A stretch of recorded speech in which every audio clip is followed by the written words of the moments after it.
Good morning, Azeroth. It is the 10th of January 2025. Grab your morning beverage and welcome to the stream. We'll be taking a relaxed time going through some of our 70 plus alts and leveling them up a little bit today. Working on some professions in the meantime. Just taking it steady. Without further ado, let's get stuck in. Hope you're all doing well today. It's Friday, end of the week, you're almost through. Keep yourself hydrated. You've got this.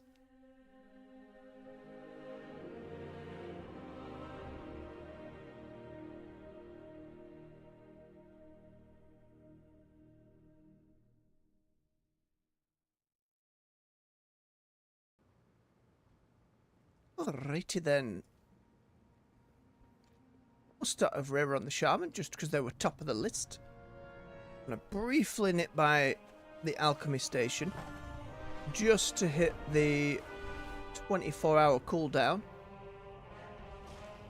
on our experimentation.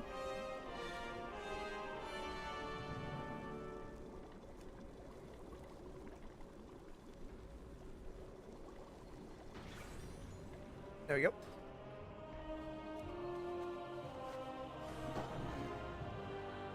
Alrighty.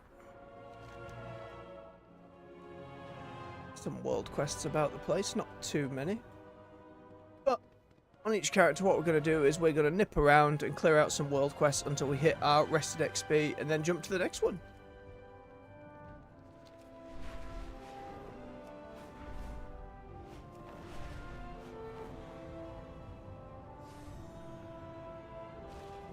Moss wolves play a vital role in the upkeep of Dornagal.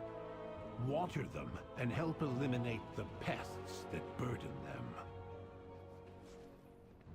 One thing I am cognizant of doing is when they get to level 80, we can use the catalyst to get some tier sets and just unlock those cosmetics. I think by the time Undermine comes out, if it works the same way it did in Dragonflight, which, correct me if I'm wrong, is when a patch rolled over and you upgraded gear from that patch cycle at said catalyst, it no longer costed whatever resource was available once every week or two. And it was pretty much any piece of gear above a certain item level, so I'm hoping we can just get our characters over time up to 80 and can then unlock all those different cosmetics. Get kicked, snake. I think it's a very good way just to get said cosmetics. I assume in Dragonflight you could still go back, look at the catalyst and do the same there. It's been a while since I've checked mine.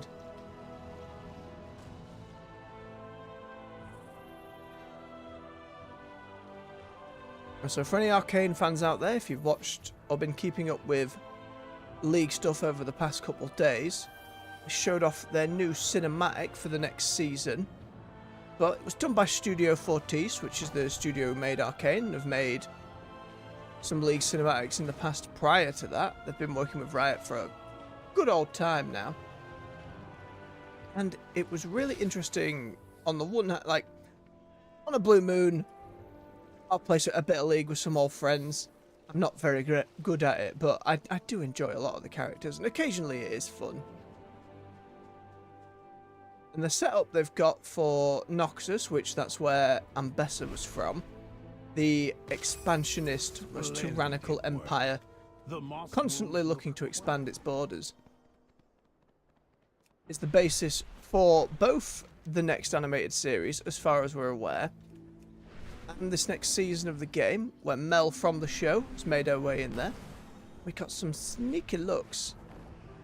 It is a bright some with exceptionally visual reworks for LeBlanc and Vladimir, who are both very old champions in the Pantheon of League. You've got to remember, a lot of that was initially created as League was in a response to Warcraft 3's Defense of the Ancients, so everything was very Warcraft in style and very cartoony, which has its charms, but certainly when you're trying to put together something like of Arcane standard, and make it now the central basis for all your lore, there's certainly a lot of old characters who could do with a look in. I think old Vlad had some charm, but you can kind of make it work with his story. Again, over the years, I've been Nicely done. You relatively and your race invested are in League exceptional. story and lore. Some characters more than others, of course, but I've always enjoyed reading through their universe website. I always wish WoW had done something similar. Almost like a compendium where you could go through stuff rather than just going through wikis. Whether that was in-game or its own dedicated website. I know they have like their short stories and stuff on the website, but League's universe thing where you can just see the world map and click in, look at places, see what characters are related, and then be linked to their stories around there, I always really liked. I wish more games, especially the bigger ones, did that.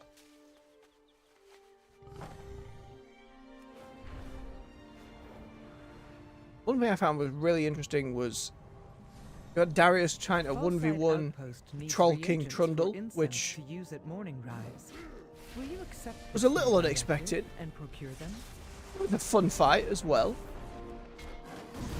Trundle has what's called like a true ice weapon, which only Iceborne can use, which so there's so many deep dives. It's like getting into WoW's lore for the first time. There's so many things to have to learn, uncover, and parts that go together. But suffice it to say, Darius is not meant to be able to hold such things, and he gets it briefly at the cost of a lot of frostbite and baps Trundle over the snout with it, which I thought was a fantastic little move. Also, he looks a bit younger, Darius, there. He's not like the absolute brick of a man he is prior to that point. So it leads me to believe it's definitely set before the point where Noxus as a nation invades Ionia, which is the very Asian-inspired continent of Runeterra. But it leaves them so many avenues in which they can take that story. I'd be very curious to see. Also, some of the dialogue within there, not meta per se, but there's a final line where the Blank's like, we mustn't cower now, we're on a roll, we must be bold. And I'm like, does that mean this show's going to come out a little sooner? They're hinting, not just within character, are they saying they're going to be bold themselves as creators and push things a little quicker? I know they wanted to get Arcane Season 2 out Honoring those of us good in bit stasis sooner than they is ended up doing. important to us. Thank you for But again, your the help, reality of Commander. production, especially May for your animation, path it be unburdened. takes a long time, you know? A lot of hard work. And as much as I have my complaints about Arcane Season 2, I still very much enjoyed it. As a WoW fan, it does always make me wish that we had something similar. It's not like Blizzard have lacked the opportunity in the past, but you know, it's not an easy endeavor. And as we've said before, WoW's a lot of its most popular stories have already been told in a way that, you know, for League as a game, there's not really much opportunity for storytelling outside of just written stuff online. The occasional comic, some stuff you used to be able to glean from the cinematics, but they were always more what-if scenarios rather than specifics, let's say. And because there's so many characters and more always being added, those stories kind of keep going and can function more on an individual basis. Like, people want to see stuff for the individual characters, whereas WoW, there's a lot more connectedness in terms of how they release stuff. You know, it's part of an expansion or that kind of thing, or part of a full patch cycle, so it's a lot more difficult to extrapolate individual stories that way. I know we've talked on it before, but always wonder what would be possible there. Oh, I can make Tempest an instant cast. I was unaware. That's pretty nice.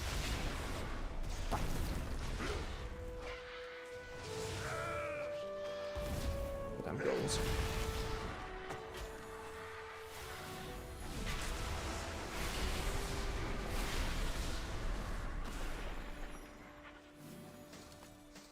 We know there's a lot more video game companies trying to get a slice of the movie and live action stuff. Obviously, Fallout did really well, and I really enjoyed that. As someone who's not the biggest Fallout fan, I really enjoyed the show.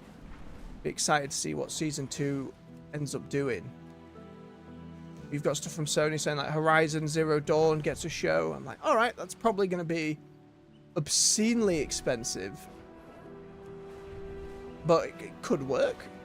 I started that game and got overwhelmed at just how much needed to, you know, it was at a time where there was a lot of other stuff coming out and I'd got it on sale and it was like, I can't put the time right now into this. I started it, got through like a lengthy tutorial and felt this seems really cool.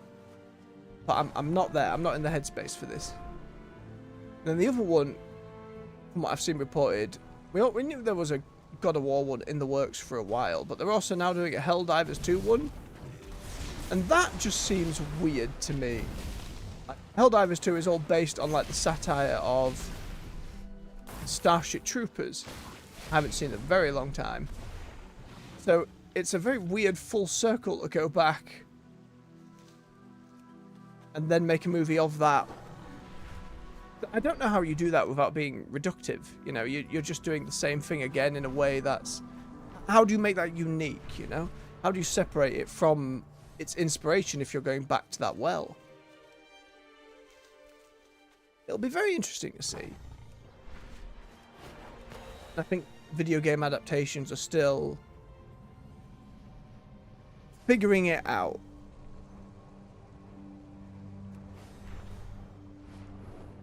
Because it's such a different medium of storytelling, and I think over the years, those that have tried haven't played into the strengths of the different mediums. I think one of the biggest problems with adaptations in general is understanding that each medium has different advantages, and it's okay to make changes. You know, it's okay to do things a little differently to serve that medium. And don't get me wrong, it's hard to do that when you get a lot of... Like, there's a lot of fans in any fandom, who they'll see any change and be immediately really aggro about it. Like, it's hard to get around that. I saw that with Critical Role when they did their animated series for Legend of Vox Machina.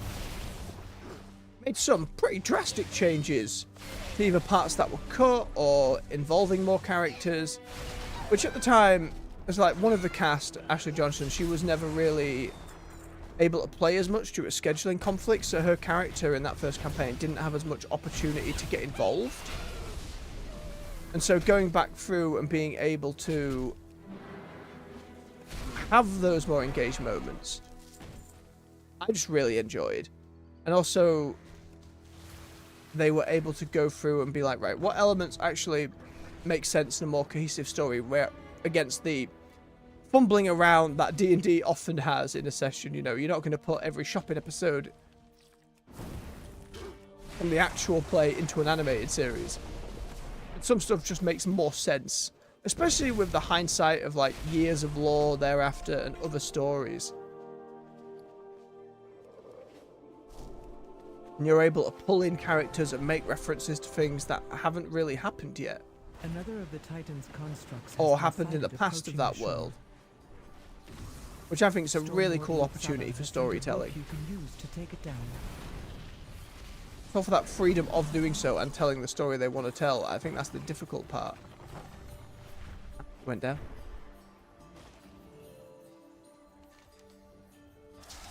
How quickly does this fella respawn? Usually when I'm here, it's just been in the midst of fight. We can wait a moment.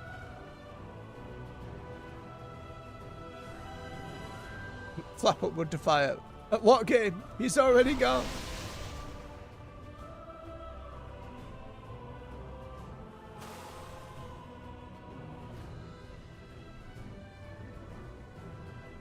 There's also the Secret Level animated series that came out on Amazon Prime. I haven't got around to watching it yet. But critics were a little down on it, but fans seem to really enjoy it, and some words from friends were very glowing at a lot of the series, especially the 40k one. That was kind of to be expected. Just want more 40k stuff to happen. Morning, Mac.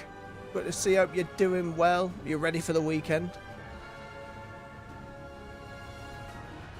Well, that already got greenlit for a second season. There was some stuff that came out that Microsoft, obviously now owns Bethesda and id, and therefore Doom, turned down an episode that was going to be crossover between the Doom guy and Master Chief. Which, I don't know, is... Doom's an old game. It's a classic, and the newer ones have been fantastic, but I don't think there's a huge amount of necessarily lore reverence for it. Of a Halo, there certainly is, but especially when the TV show plonked. I don't understand Microsoft's kind of resistance to just having some fun with it. You know, what would have been the harm having Master Chief and Doom Guy fight together? Were they worried about fan expectations at that point? Like, oh, they're going to want a crossover game. We can't have that. Like, I know, sometimes you just want to have fun with it. You know, Pacific Rim style. You just want something fun and ridiculous and bombastic. And I think that modern Doom Guy and Master Chief, you could have absolutely done that.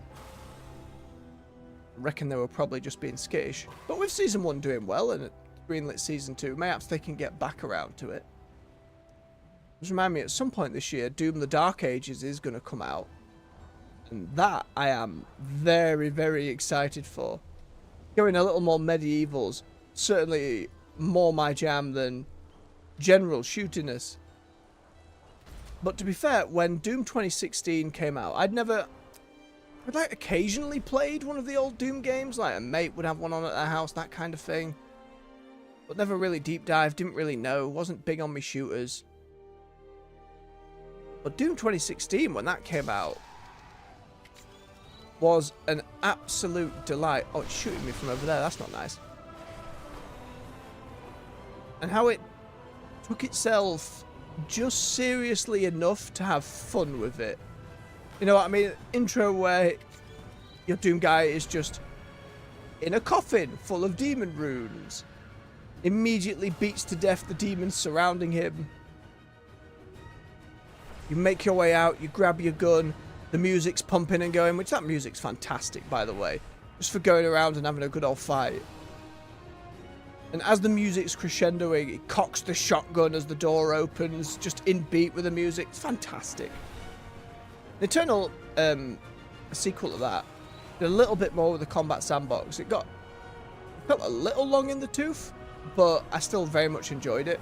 Never got around to playing its DLC, so I've got no comments on that, but the one trailer we've got for Doom the Dark Ages, like the chainsaw shield, and all these different crazy weapons and harpooning demons against the wall. I'm all for it. I'm excited to see that come out this year. And again, even if people were not happy with bits of Doom Eternal, it still went over really well. And I actually quite enjoyed the multiplayer of it, which was it was two demons versus Doom Guy. I don't know how it was in the long term, but it always felt pretty balanced in terms of if I play right and play around what they've got and pick the right weapons, or if I'm the demon and I'm picking specific demons to counter what the Doom Guy's doing, I could... Wait, he died again. He didn't even get to shore. What is happening? What? Oh, I don't know. Next time he spawns, I'm just going to run straight at him over the thing. Actually, I'm not even going to wait. I'm just going to go do overworld quests.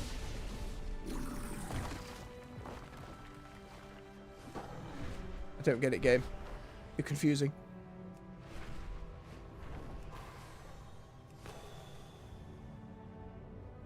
Nonetheless, that multiplayer was still pretty interesting. And I'd be really interested to see what they do for this next one. Obviously, the single-player campaign will be where it's at, for lack of a better term. And where's that? Yes, we'll just go down to Gundergaz and see what we can get done there.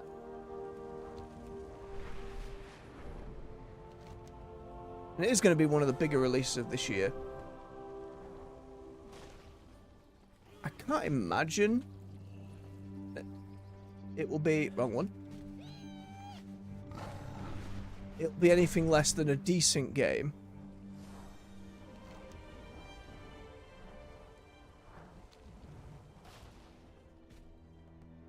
Why is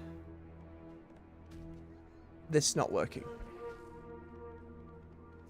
I thought they were unlocked. Oh, right, fine. I will just go through Dornogal and ride down that way. And my shaman is stuck in Valdrakken for their half-stone. Mistakes were made. It's alright, we'll go replace it over here.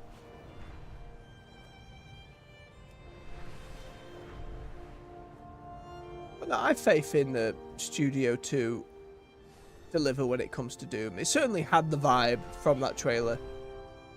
I know there was some fallout with the original composer, unfortunately.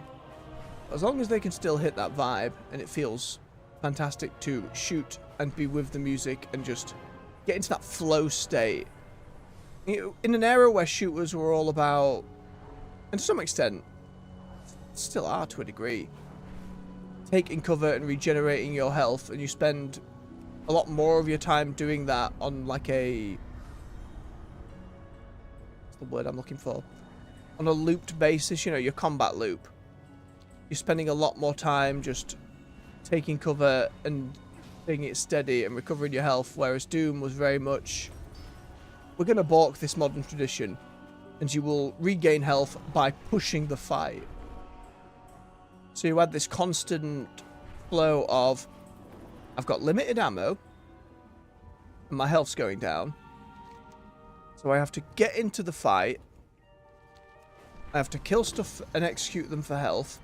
When I run out of ammo, I have to chainsaw them. And then I also have to fight things to get more chainsaw stuff. So you were kind of bouncing those free resources. And it worked fantastically well.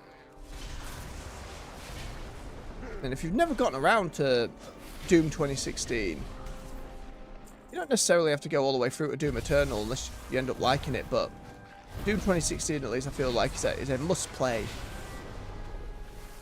in like the modern pantheon of games. Even if, like me, you're not the biggest shooter fan, found it a huge amount of fun. On the evening stream yesterday as well, we made our way through Lysfanger's combat challenges. We got a bunch of them done. Not all of them. Still plenty of them left to do. I found that pretty enjoyable as well. They really kind of push. Some of them were really jammy, because it's a game where you rewind and work with these clones of yourself as you fight. Some of the challenges had a condition that was, you can't do the final hit to kill anything. Your clones have to do it. So you had to line it up so you ran forward with your first life, hit things a little bit, and then on the second life you had to run and be faster than your clone coming, so the clone would be able to hit stuff and finish them off, while you were then running past frantically trying to get to the next one. Took a while on a couple of those. Ooh. We got the whole new Ascended Form things. Very nice. But it was a really good fun, and Lysfanger as well. It's Lysfanger the Timeshift Warrior. As a demo on Steam, if you're curious. I highly recommend at least giving it a check out. I know that kind of combat puzzly thing isn't everyone's cup of tea, but I've very much enjoyed it. I think next will be, if I can get those combat challenges done tonight, it'd be ideal. If I don't get all of them done tonight, probably do the rest come Monday morning. Not Monday morning, Monday evening. And then I want to move on to playing some Remnant 2. That's a game I played a chunk of off-stream before I started streaming in the year it came out. It's very lovingly referred to as Dark Souls with guns. Really loved the first game and the second game. But I never got around to the DLC for the sequel. I played one of the DLCs. Started the second one, but only to the point where I kind of got in, killed a couple of enemies, got some lore done, and then just didn't get back to it. So I'd love to go through that, do that DLC, and then do the third DLC thereafter, and maybe get into the boss rush mode. Let's say end of the month is Eternal Strands. Assuming it doesn't completely bomb, which I've got some faith it won't. Even then, I'd be very curious to try. Come here, big fella.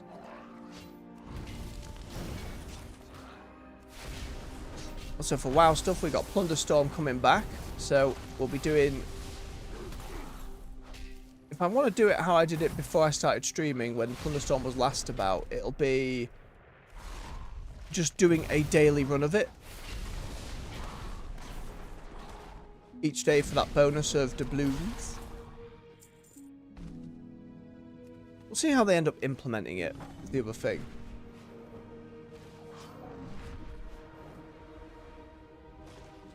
I still don't know if they ended up doing that thing where you could queue for it from within playing another character, which would be ideal. And I could get on with other stuff. Not that the queues were ever huge for Plunderstorm. I remember them always being pretty quick. Snappy. Got walloped. There you go.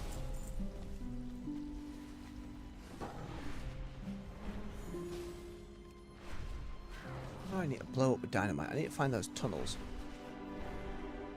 And get more dynamite.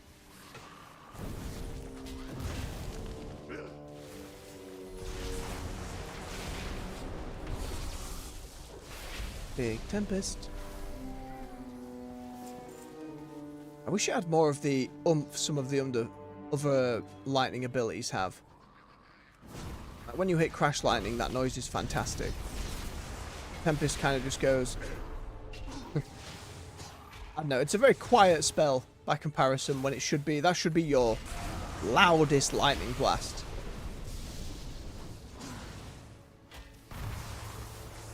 It's got a crack to it though, to be fair. I think I just want a little more... What's the word?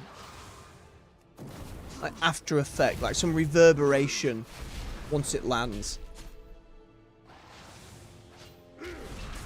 Still cool though. I am extremely biased whenever it comes to lightning stuff. I'm always going to look more favourably on it. I don't know why or when that started. I think we were talking with AJ on one of the evening streams. Like, when over the years I got into anime and that kind of thing, and how like Naruto was one of those first shows I got into. There's some really good lightning stuff in there. Maybe it was an Inception back there. I'm trying to think any further than that. Lord of the Rings is not really a swell of lightning spells. That was like my intro to fantasy. I suppose there's that moment where Gandalf's fighting the Balrog. You know, smote his ruin on the mountainside, all of that. Where he lifts his sword up to a load of lightning. Covers the sword, and then he just kind of stabs with it. I need a target. It's not exactly flashy, though. Bar like a few seconds. Not a constant stream of fighting with it.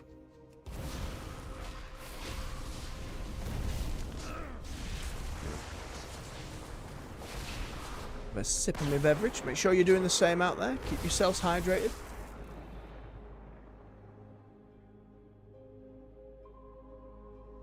Oh, hot tea. Very nice. Timed it well today. One more cobalt tunnel.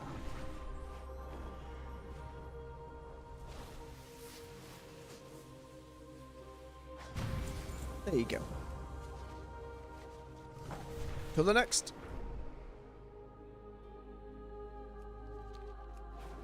Some photography. Grab some herbs in the meantime. Again, now we're getting everyone to do their professions more often each week, and especially the miners and herbalists dropping their stuff off. We need to make sure we're doing at least a bit of gathering.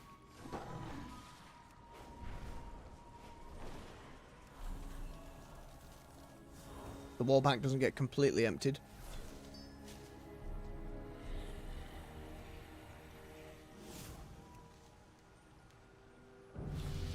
Oh, ding.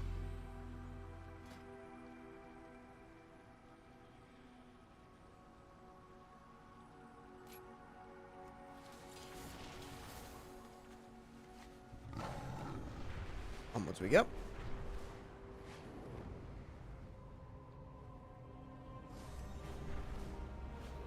The Cataract River is known for its wildlife and waterfalls. Can you use your camera to document the region? Appreciation expressed. Sure thing, Brimph. We can do that. I'm hoping after all the pinnacle stuff with the discs we were getting for her and Dagran, that taking a more screw the Titans and screw all this between herself and the Irvin can... I'm not expecting them to completely change how they deliver dialogue or how... Again, they've gone for something very specific with that kind of, we are the Irvin and we talk in a robotic tone. Like, you can't just suddenly get rid of that for them all, but at the very least be able to push a little more emotion. Some of the characters, we've talked about it before, some of the characters did manage that. I think Baelgrim was a good example. Edelgom was another one.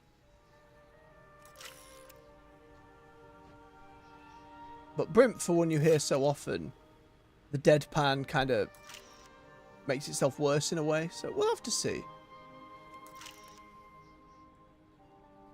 Just be curious which Irvin may end up going with us to Undermine. Oh, legendary!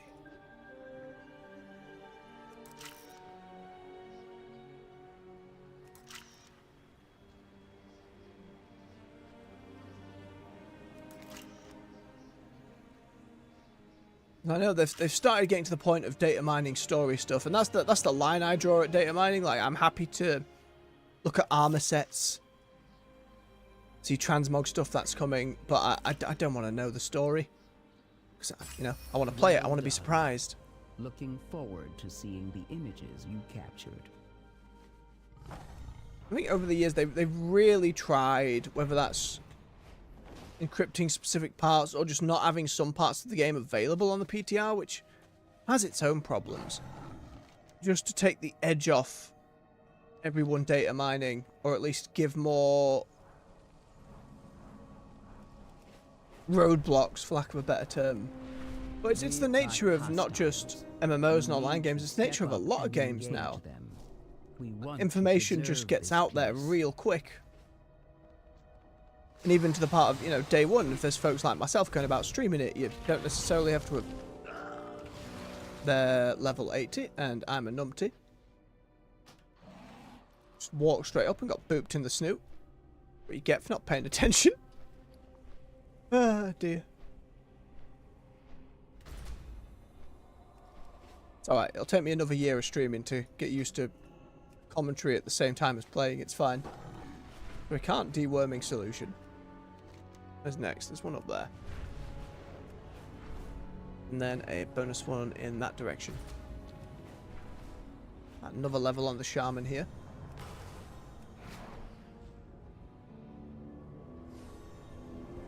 It's time. Go take counter. Animated series just for cowboats. And their story, please. It'd be quite silly, but it'd be an interesting angle. Rather than try and go for the big stories of Warcraft, just focus on every underdone race for every episode. 20 minutes of Murlocs, 20 minutes of Kobolds, 20 minutes of Sauroks, the Snake People from Battle for Azeroth. Get silly with it. Might be a way to go. It'd be funny.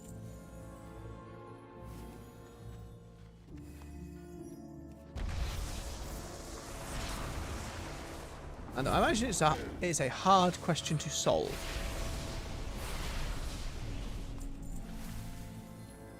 I also heard from a friend that, speaking of hard questions to solve, the price of WoW sub in roundabout New Zealand and Australia has gone up. Which sucks for folks over there playing it. You'd have thought with Microsoft taking the reins, maybe some of that price increase, whether it's for regional reasons or what have you, could kind of be handled on their end. Doesn't seem to be the case. And like with all the industry, it's worrying that how much money actually gets sent back into game development and how much is being taken as some bugger's bonus. Seems to be more and more these days, unfortunately. It's still early days. when it comes to Blizzard being under Microsoft. It's the part of me that's like, will they ever roll a WoW subscription into Game Pass in some way? Like, even if they have to introduce a new tier that's like, oh, you get PC Game Pass and then you get a WoW sub. It would certainly increase the number of folks doing so. I find it hard to believe anyone currently, unless the price was hugely different. Like, if you just play WoW, that's all you care about. You never really play other games. It's fine. You're not going to make that jump. But I think for anyone who plays multiple games, it'd be a no-brainer. Because even with its price increase over time and different tiers, Game Pass is still a really fantastic deal. It's one I'm always back of my head considering, like, do I need to sign up again? At the moment it's been no, mainly because I've got plenty in my backlog and the games coming out that I'm after will not be on Game Pass day one. Doom being an example that would be, mind you.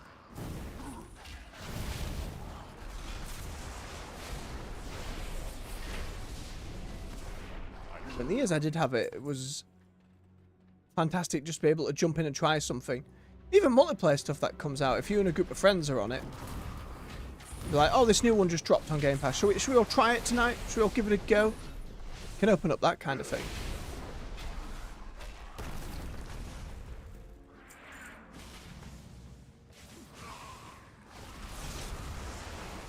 An insane warrior. It's not me being superfluous. That's the title. I believe the insane title was. Is that the Bloodsail Buccaneers thing and the Pirates? I can't. Or is that Bloodsail? I don't know. Can't even remember. And all I remember is that Insane is one of those harder to get, takes a lot of time titles. Not so strong without candle, are they? I wonder if for player housing they can tie old titles into stuff going forward. Maybe if you have X title, you can get this specific curtain rail for your house. You know, I'm just spitballing. Maybe something a little grander, but you know what I mean. Having it pay back in a way. It encourage people to go and get achievements for other reasons. It's wild to think how that all might look in, like, even just 5 years' time. You know, you think about if player housing comes out end of this year, maybe a little sooner than that. Yeah, 5 years from now, how much player housing features might actually be in the game?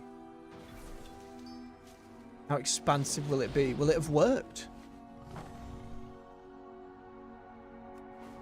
Because unless we see something on the level of worse than Shadowlands happen, I think the game's going to remain with a healthy player base. But and there's a lot of folks who be like, oh, I'd play WoW if it was free to play, and I'm like, a lot of its development would have to change on that front. And server costs are not cheap. But as long as they're making, you know, plenty of money from it, I don't think there's a chance they'll ever do so. And I don't think any MMO coming into the market could risk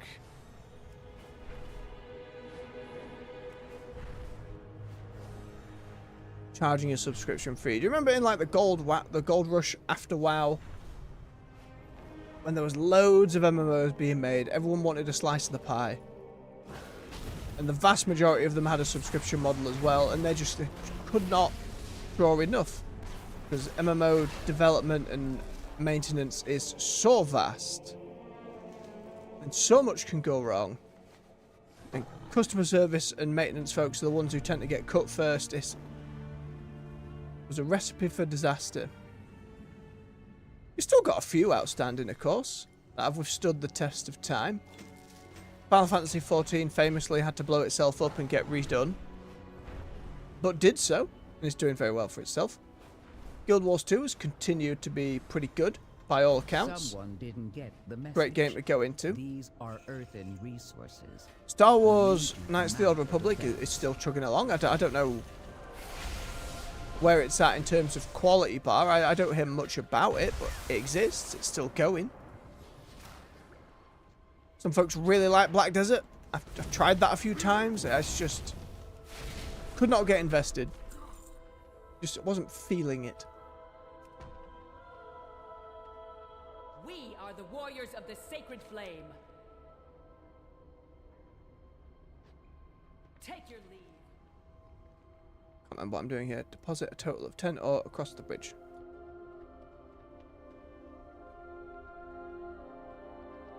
We will triumph. I can't remember where I get the... well, I'm carrying ore.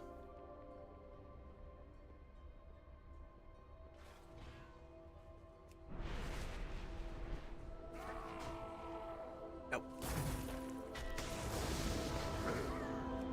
Some of these world quests I just haven't done enough to. I can't remember.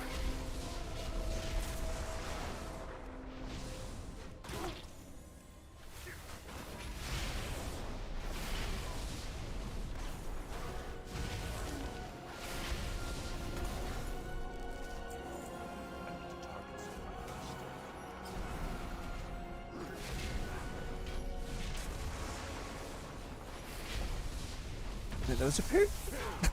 Pardon me. Oh no. Frog stuck in my throat.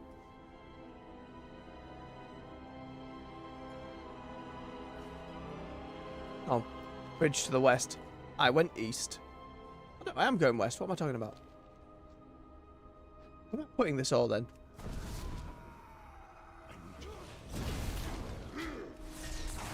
Confused game.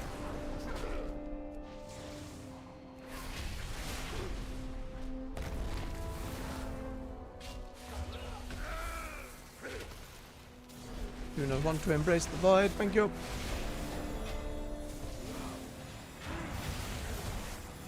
Bad order. Not good. Run out of me buffs. There we go, that's better.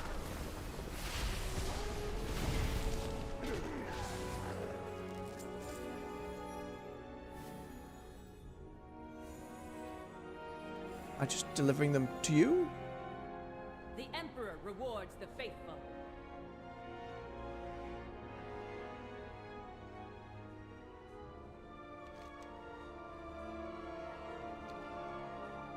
Said go across the bridge.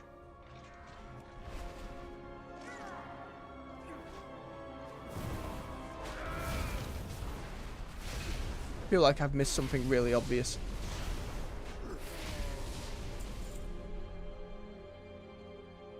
You are an outsider, yes? The Empire's light will banish the darkness. That person's got like a pile of ore.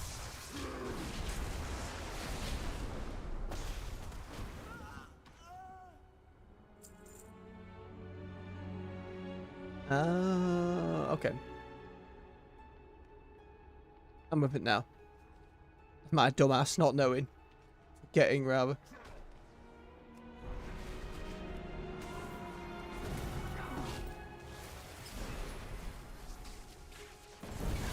Wrong button.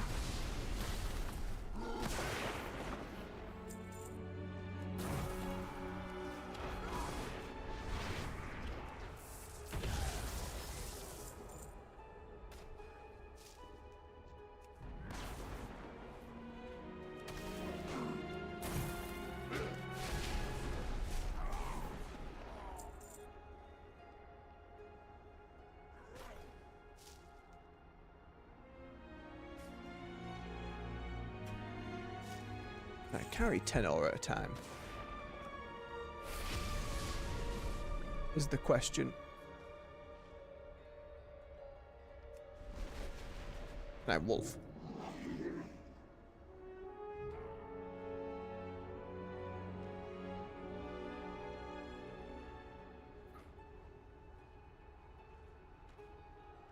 That meter fills up pretty slowly.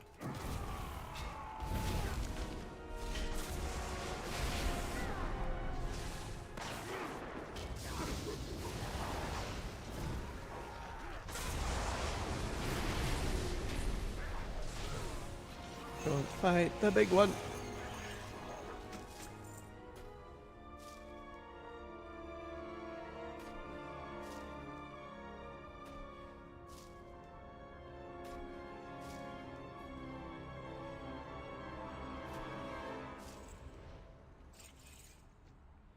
No, Fragment. You're going to make me drop some, aren't you? Okay.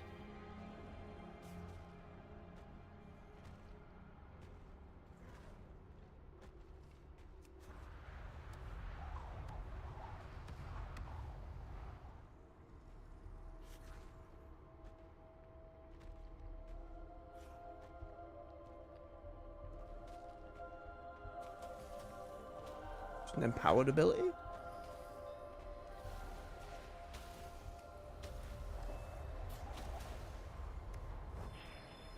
Oh, I see. Just need a couple more of these. Have I not seen this world quest at all? I don't remember my main ever doing this. I find fascinating. I suppose when we jump from story to story, there wasn't really much need to go out on world quest.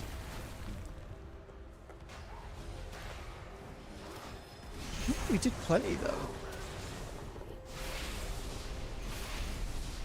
No idea. How are we doing? We need 2 more.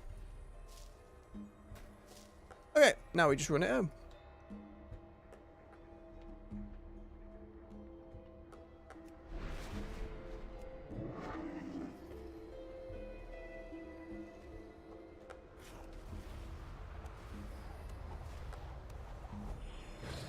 Nope. Leave me alone.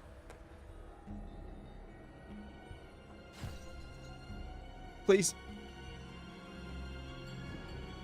There we go. Now we cross the bridge. Understand. Took some time, but we're there. I don't do this.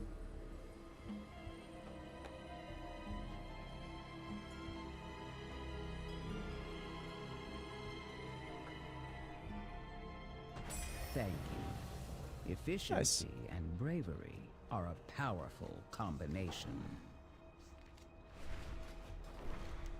Alright, the special assignment is level 80, so all the mobs should be, so we're just going to ignore that. We'll race down here. And a bonus set in the grotto.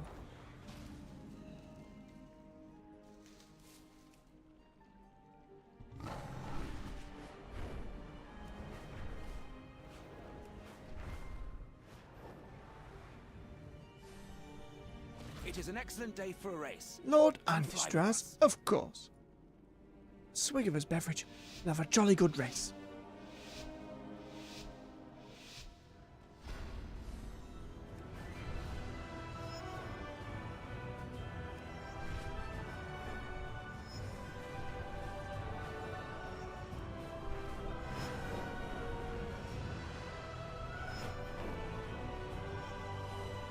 Oh, it's better.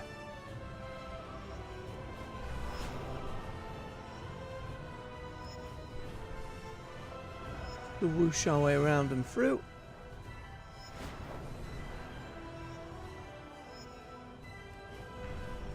It's not just going to be a big year for WoW as well. We know there's going to be patches and everything leading into midnight. I am sure as the year goes on we'll get plenty of details about the upcoming expansion as well. You know, let alone player housing as we mentioned, but Nintendo are going to reveal and potentially release their next console this year. She's looking to be a Switch 2, but they've surprised people before, so I wouldn't put it past them. It'll be interesting to see. Obviously their own stuff's going to do pretty well. It always does. Nintendo have never had to bother with the competition that Sony and Microsoft have had to engage in this whole time. Just because their first party lineups are so beloved and often so well done. Like Mario and Zelda specifically always tend to be bangers. Even if I don't play many these days. Like Breath of the Wild and Tears of the Kingdom. I started Breath of the Wild, never got around to finishing it.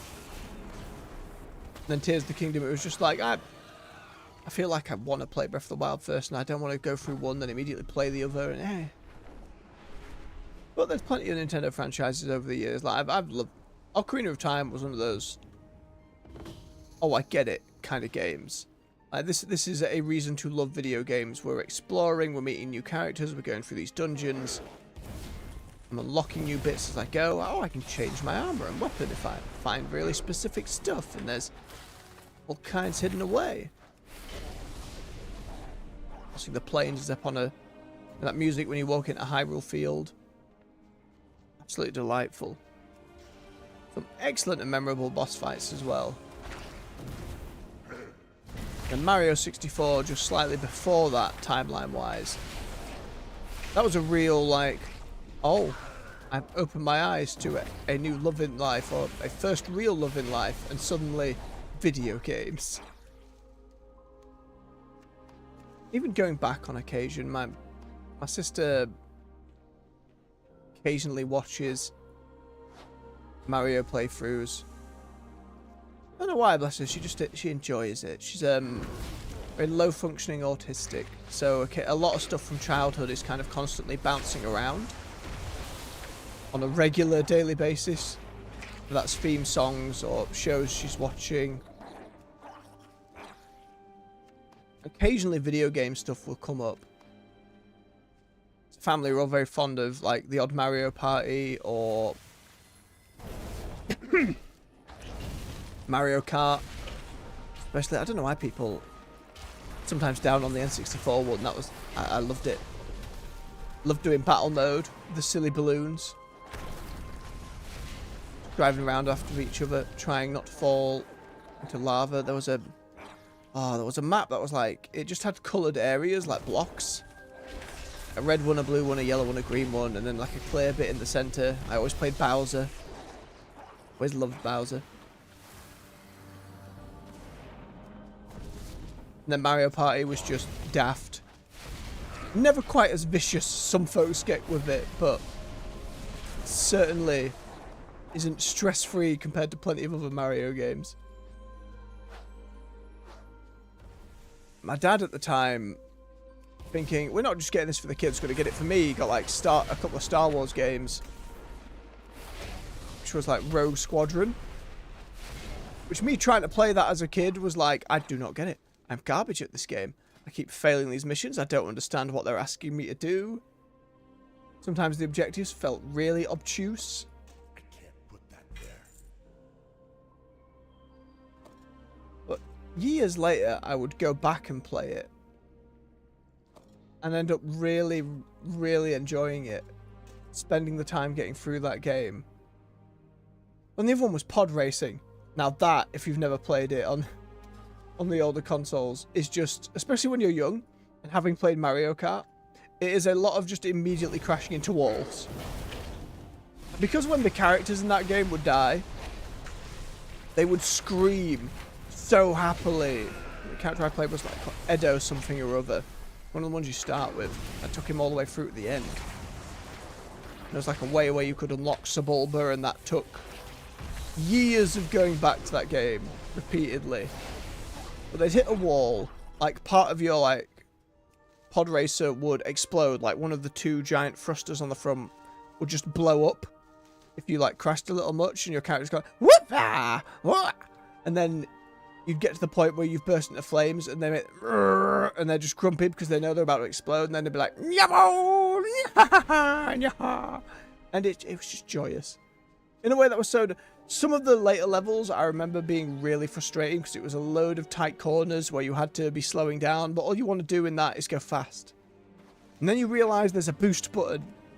I never remember clear tutorials for that game. So it was a lot of figuring it out as you went. The boost button, you hold forwards and hit accelerate again, but you have to hold it in a almost straight line for a bit.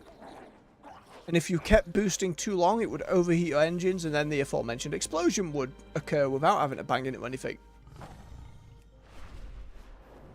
And when you got those big, like, straight stretches and a giant jump, and you boosted over it, you'd go absolutely bloody miles. It's fantastic. I always remember Watto's shop. It's one of those, like, menu music themes that just kind of sticks with you, because as he'd go about, he'd just be humming initially. She like picking your cat. He's like, I think I realised later he was doing the Cantina song, but just kind of humming it. Very silly. But very fond of that. Okay, I think it got a PC release at some point. Or a re-release. I'd have to check. Because that'd be a fun one to go back to sometime. But yeah, then the Zelda stuff kind of led from Ocarina of Time into Majora's Mask, which... that was tough. Because it's so obtuse in a way that's so hard to learn through actually playing, especially when you're that young. We had like I can't remember the name of the magazine specifically, but there was a gaming magazine and a Nintendo Focus one. And one of them came with this little booklet, which was like a complete guide to Majora's Mask, like a full-on, small novel-sized book, going through every quest, how to get all the masks, how to use the time travel, and it was just so weird and different and fascinating. I really enjoyed my time with Majora's Mask. I can't remember how I got onto this topic now. What was the point? What was the initial thought? Oh, right, I'm just waxing nostalgic. It was many years later before, like, an uncle of mine was getting rid of his like, PS1. Me and my brother requisitioned that. Had it in his room. That was, like, an introduction to, like, fighting games and Tekken and that kind of thing. Medieval. Skeleton fella. With the one eye. What happened to that franchise? Who owns those rights? Must be something in-house at Sony, but... I thought at one point they were bringing him back and it never happened. As time went on, you get your stuff like Pokemon on the Game Boys. Like my sister got Pokemon Yellow first, my other sister. And I always ended up nicking the Game Boy and just playing it. And I remember being insolent brat one day, and she had deleted the save file. I'd just gotten to like the safari park and had caught a cipher. Was so excited about it. And she deleted my save. She wanted to play the game that was hers.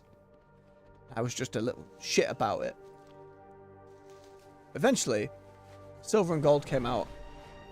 Got that one for a birthday myself, and I think that's where I've never been that invested in Pokemon since.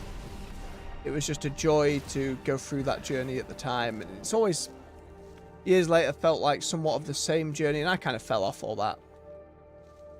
It wasn't for me anymore. They tried to change up the formula of Arceus, which it seemed interesting compared to a lot of other stuff, but it wasn't enough to make me go, oh shit, what's Pokemon doing? You know what I mean? I think they really have to change up the formula to get someone like me who's kind of just fallen off it to go back in.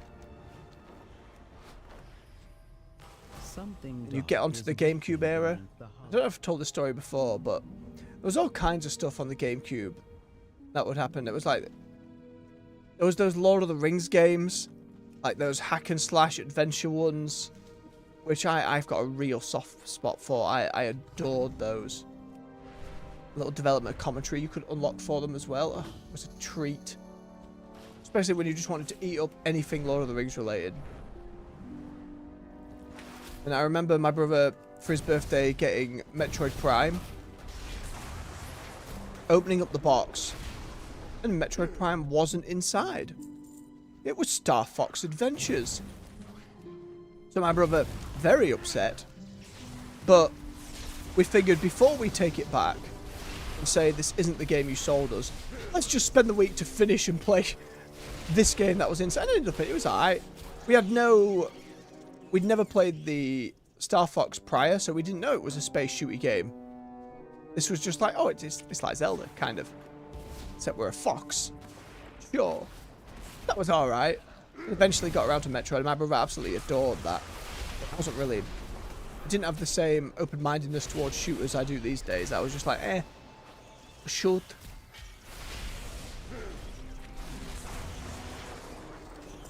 But my favourite kind of discovery from that era was we were looking at games to potentially buy, like going around like a local store. Next to none of actually exist anymore, with digital retailers kind of taking over and physical retailers really biting the dust by comparison these days. I saw a game which I didn't know. This was Fire Emblem Path of Radiance. And I didn't know what Fire Emblem was. And I look at the back of the box. Only at the pictures, I'm not reading the blurb. I'm too eager to see what video game, what it looked like. And I saw on the back of the box was like a wyvern rider fighting a green tiger. And I was like, oh my god, that's awesome. So is this a fighting game where dragons can fight tigers? Whoa, that's awesome. How have I not heard of this? And then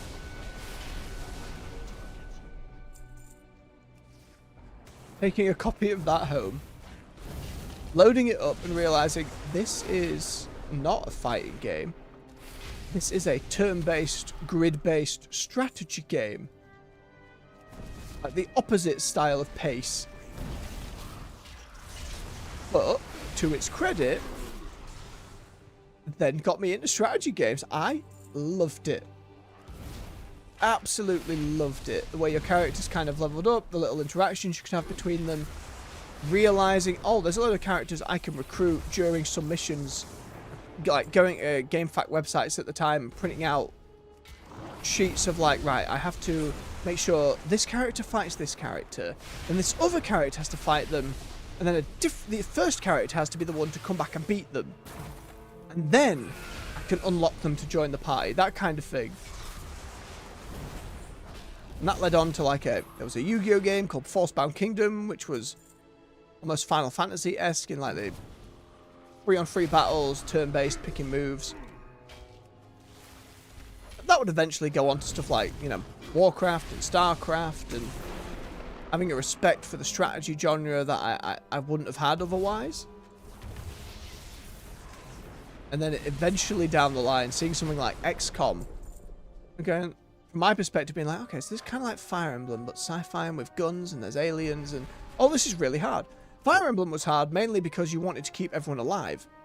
Like, for the story, you wanted everyone to get through. And I know nowadays you can just turn off permadeath. So characters just stick around regardless. Which, fine, fair enough. When I was young, I'd have probably done that, but there was something about getting to the final boss. Like, I remember very clearly the King of Dane in Path of Radiance. Giant black wyvern who turned up to be an enslaved dragon, and you're there with Ike and the Queen of Crimea and a load of your animal folks, the Galleons, and and you fought so hard all the way through, and he just turns about and one-shots one of your guys, like either gets a crit or you've just mispositioned one character. And I remember my first time through going, we can accept this loss. And feeling horrendous about it, like a few months later going back and be like, no, I have to do another playthrough where everyone survives. So being used to the idea when it came to XCOM then of like, mistakes will happen. And it is not necessarily for the story. Like, you grow attached to those characters, absolutely. Because you see them so often. But it became more of, it is also just resource intensive. Like, you lose enough folks, you brick a playthrough. Like, that kind of thing. That was a whole new learning curve in its own right. And again, loved it for it.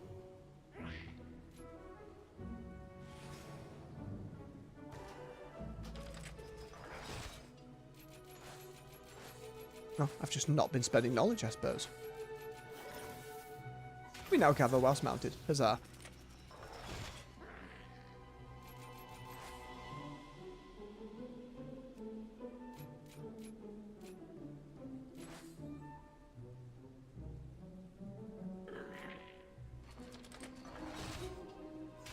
Marvellous.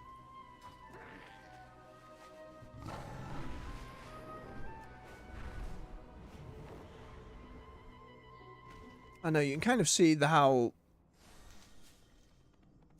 games and different genres kind of blended and formed from one another. But that's the thing. Now I remember. The start was Nintendo. Problem is, the later Fire Emblem games, they went to such a focus on the romance, which I'm not necessarily against, but when it got to the point of romance, then you're having kids, then there's time travel, so your kids can go through time, but sometimes you can romance other people's kids because, you know, they're adults now. It just felt weird to me. I did not like it. And they did it for several games, and I'm like, this was a whole band of mercenaries. We're all working together and fighting together, save the world kind of thing, which I know they all kind of end up getting to. Whether it's like the political stuff of free houses or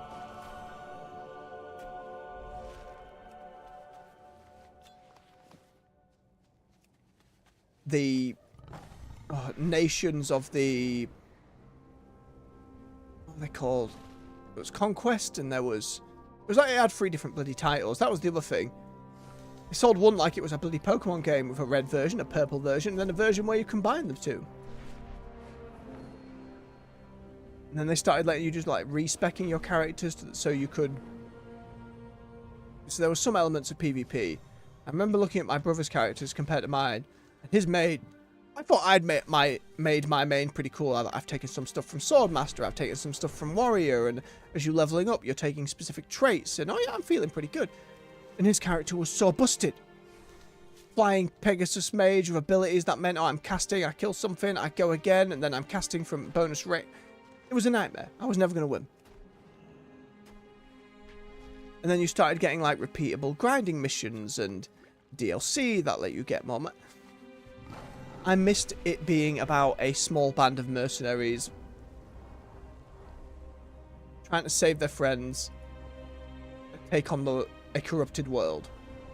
That's why I don't know how folks generally see like Ike and his band of mercenaries, but I've got such a soft spot for him, and I'd love to see a 3rd game with that group. So I loved Radiant Dawn on the Wii when that came out. I loved the continuation of that story, and it was a different band of brothers, and then, oh, there's some crossover, and then, oh, they're fighting each other. And we never got a 3rd game. And there were rumours of a 3rd game in that series, like a prequel one at one point.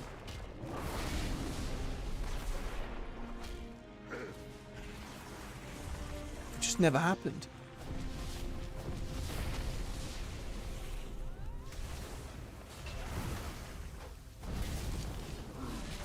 But I'm always curious whenever they release another one.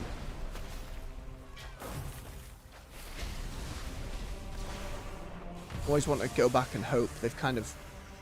That's the thing, a load of people love the new direction for it. So the odds of it going back to something a little more grounded, from my perspective,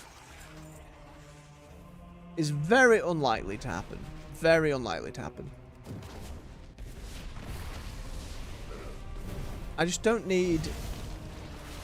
I don't need base building and companions and all the crafting and all the character development in a way that... I don't know. It all became a bit much at some point. The Fire Emblem. Don't you get me wrong, even if they kept all that, but did another game with Ike and his lot, I'd be playing it. I'd be doing it immediately. I won't be able to stream it. Because again, I don't want to deal with the potential of it all just getting taken down arbitrarily, randomly, because it's been copyright claimed by Nintendo stuff. I know that's less of a problem on Twitch, but even if I was duo streaming, then that'd be cutting off YouTube at the time, so it'd certainly be my weekends. That's what I mean, Nintendo have so many different franchises to draw from. We know before the end of the Switch they've got Metroid Prime 4, I believe is the one coming out. It's probably going to be the last big thing for the Switch. And lest we forget, this is the year Grand Theft Auto 6 is going to come out. And now I have never been a big fan of the GTA series, and it's not for me. Alright, it's not for me. I've tried a few. Ain't for me. But I cannot deny how massive it is. And how outside of like your FIFAs and your Call of Duties, it's going to sell absolute bloody gangbusters and boost the industry's overall like market share or some business garbage for the entirety of the year. And I can't imagine it's a game like Rockstar's had a lot of problems internally at that studio over the years. Whether it's crunch, abuse, their mishandling of stuff like Red Dead. Like the online for that, like the online of GTA, because it made them so much money, they put so much support into. You would have hoped that Red Dead Redemption 2, a fantastic game. And I never played or enjoyed the first one. I couldn't get into it. For whatever reason, Arthur Morgan won me over. He was like, "Now see here, Dutch, and just coughing his way through the end of that game. Didn't want to push more of the voice. Well, I can't remember any bloody lines these days, but a lot of time just going around and skinning and hunting and enjoying being in that world, which I never expected to. But the online for that, which had so much potential, it took them so long to even add everything from the single player into that. And all of the cool ideas from GTA Online that they could have done and the multiplayer stuff you could have added in there either took them a huge amount of time to eventually get there, or they just didn't bother by the end of it. Just really, especially as a load of friends were loving it and wanting to play it, wanting an excuse to play online. You could still have some fun there. Still went around and tried to earn some money skinning and playing some of like the shooting deathmatch stuff. But it fell off really quickly. Because it felt like a lot of the problems for it had solutions that GTA Online had already done.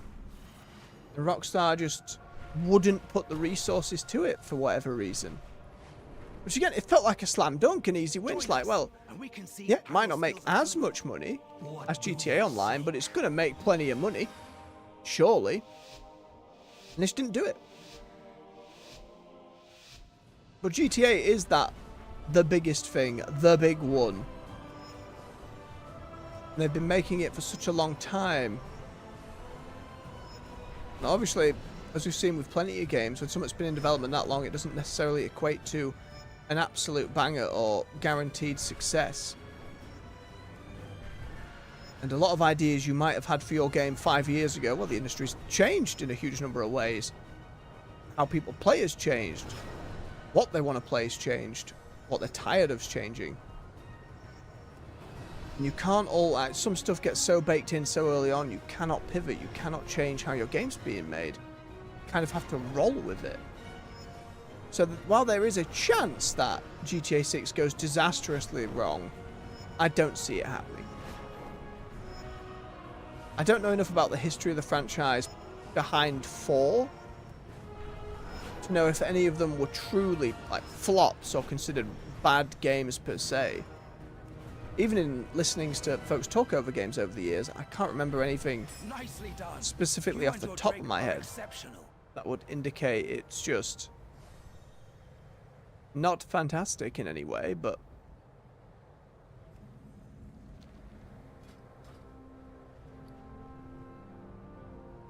and I expect it will come out, it will do well, it will do really well, loads of people will buy it, loads of people will play it, stream it. Assuming it doesn't get delayed and does come out this year.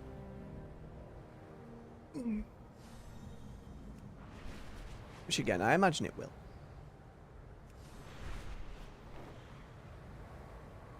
As I've said, there's a lot to be excited for. Let me know either in the chat or the comments below thereafter.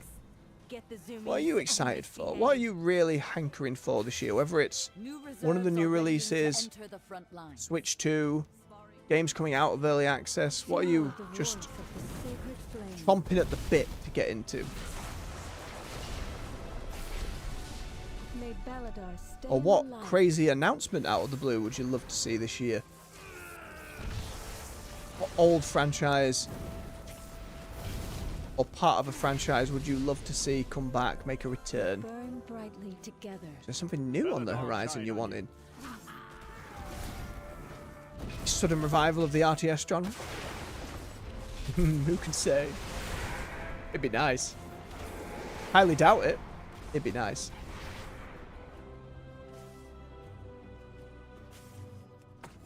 Sacred flame, guide your way. Feel free with me. You carry your torch, you light the city.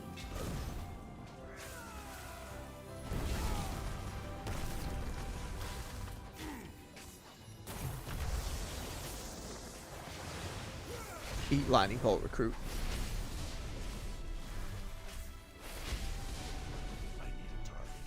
There's also like whether it's something small that comes out like Balatro. By small I mean, you know, it was made by a single person, took everyone by surprise. Out of the blue. Fierce as always.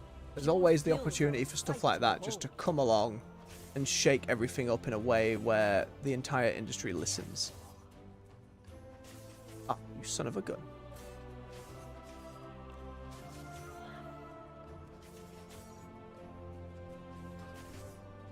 Again, stuff like the MOBA genre taking off the way it did, Battle Royale taking off the way it did.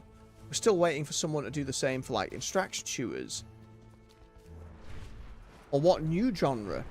That's a mod somewhere, unbeknownst to us all, played by a dedicated few who are having the best time in the world. They're like, the world doesn't know, but this is the best thing.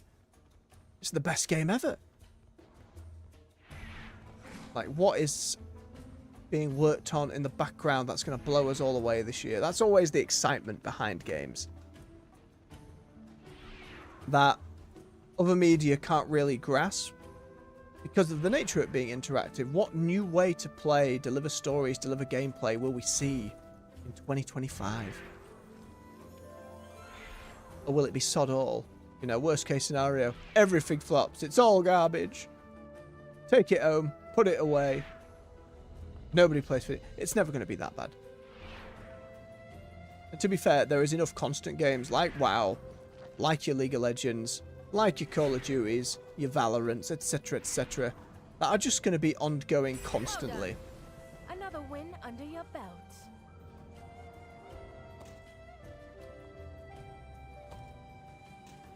That kind of don't carry the industry per se, but even if you had a year of games you didn't like, there's lots of old stuff. And there were some statistics on Steam about just how much of the games that came out this year folks are playing.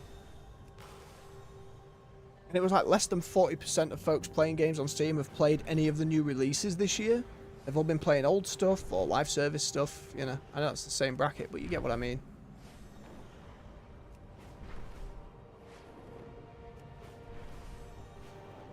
It was really fascinating to read through and hear about said statistics.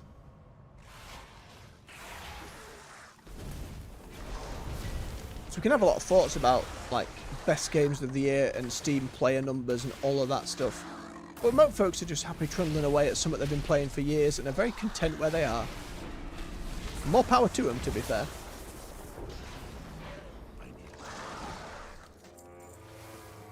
It's the same kind of thing with like the percentages on like Steam achievements, PlayStation achievements. I think they have it on Xbox now, where you see how many percentages of players have hit this achievement, so have gotten to this point in the game. There are a few factors that can move that data a little bit, like if it's had a free weekend or was on Game Pass or something like that, but for the most part you get a reasonable picture of this is where most people fell off or didn't continue. Especially fun for big like RPGs like Baldur's Gate or stuff like Elden Ring and Souls games, being like, oh, a lot of people didn't even want to bother fighting this boss, like that kind of thing. How many people got to Act 3 in Baldur's Gate, that kind of stuff.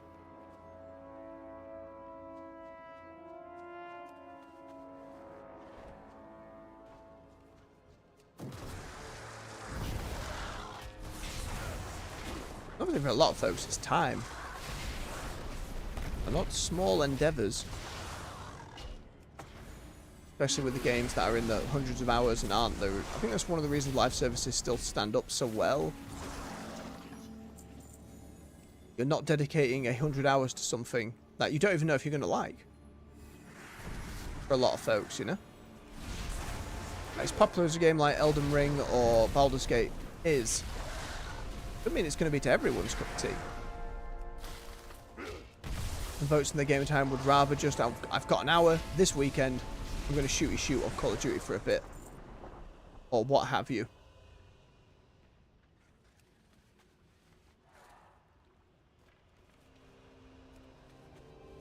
I'm going to do a couple of levels on WoW.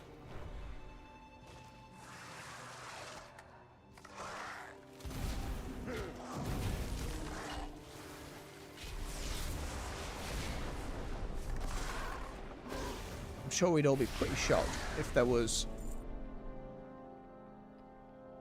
some kind of way to collaborate all the data from each platform, not just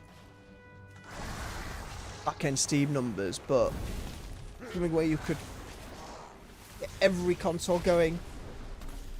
Even look at like who's still playing their N64 this year, that kind of thing. I think we'd all be pretty surprised.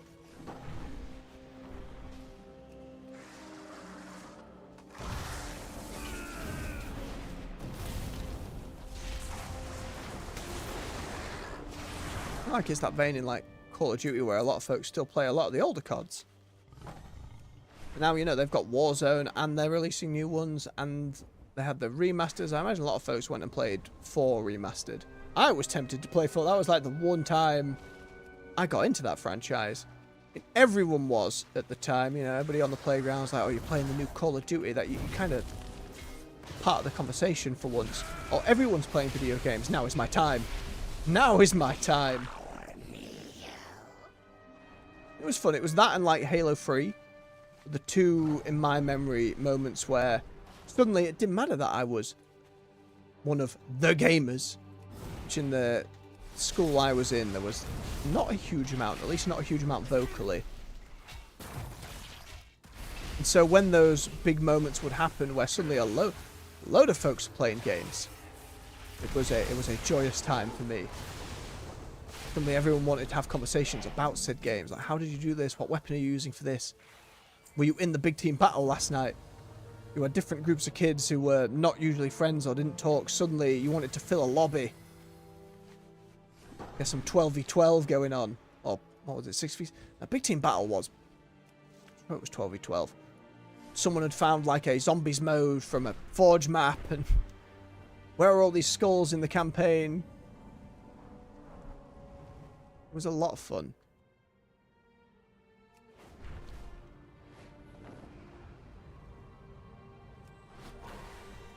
Especially in today where communities are so online driven, to have so many in a place that you would go to every day,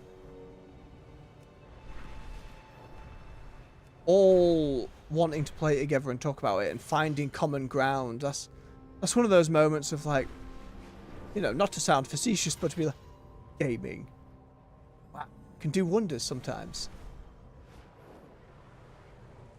And then, you know, it's time passed. Folks moved on, grew bored, they were done, spent their time. I will always remember the Halo 3 days very fondly. For that reason. And the COD ones less so. It was... People were taking it a little more seriously with COD than they were Halo, which fair enough, but... The silliness of Halo, that always did it. A few old friends kind of came together to play a bit of Halo Infinite when that came out, and that was nice. I really enjoyed that at the time. It was just hard to get things to... People are busy. You know? It's hard to maintain... Goddamn web trap. It's hard to maintain that kind of thing. Unless you have a really dedicated group who are all gamers, like, first and foremost, I suppose. Like, free time, that's the go-to. If you don't have that, it's really hard to keep that ball rolling. I say, older you get, life just gets increasingly busy. I know, little skipper, I know. Bro. Stupid snooting.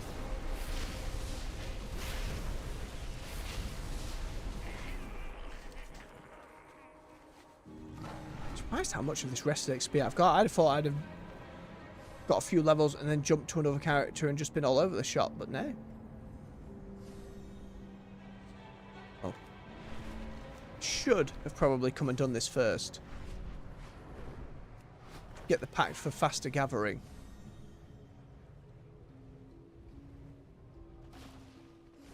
The weave has delivered a customer. Elix Cottage. Do return again. There we go.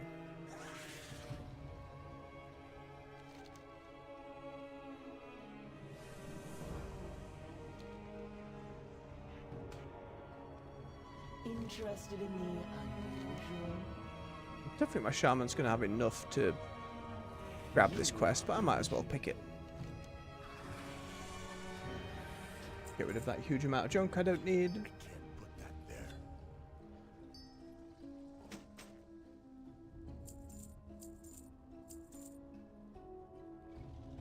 Okay.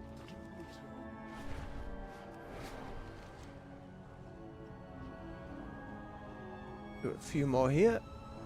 Get the rest of this XP sorted out. I think we'll jump over to the Worgen next to do some skinning as we go.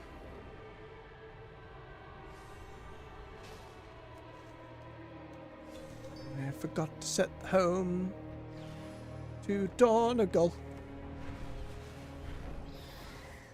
The Ascended failed to plan Leave for it. logistics. I even called it out to myself More as well. grubs from the Wormlands, and I shall see you compensated. That was the grubs I'm after. Where were these?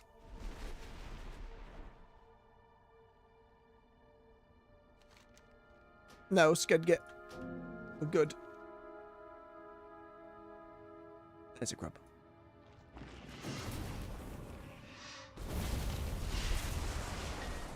Just me, or has there been a little bit of lag today? I don't know, every now and then I'm hitting a few of these shaman abilities and there's a bit of a stagger in between.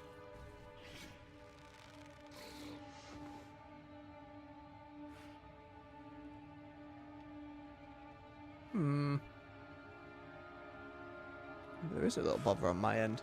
OBS seems to think we're fine.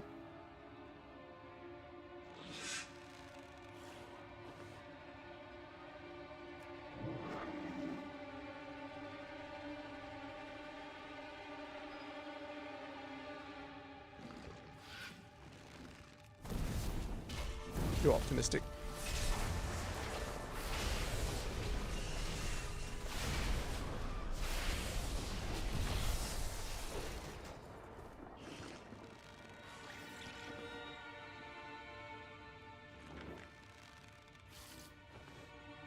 A swig of his beverage. Throat is starting to get a little bit. Ah!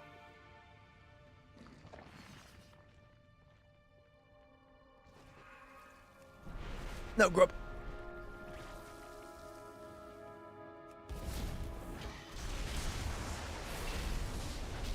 Should be faster on here nowadays. Yeah, that feels better.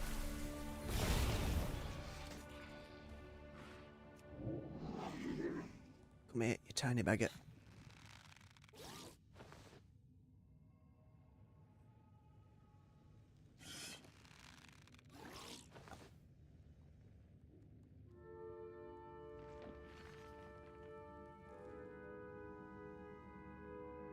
You more. That's just sticking through my spine. One's in my throat. Not good. Grubs in your throat. Go see your doctor.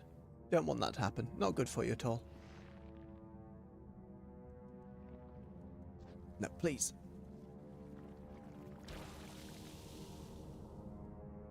Right. I was hoping one or two may have spawned in that bit, but alas.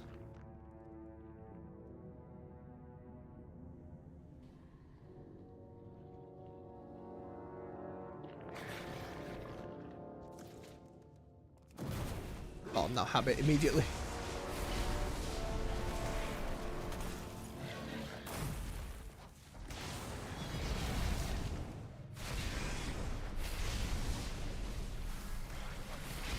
Get out of it. Silly little grubs. trying to nub before their razors have grown in. It's the chillest dialogue from Manu Bazaar, the whole expansion. Bless him. May he rest in peace.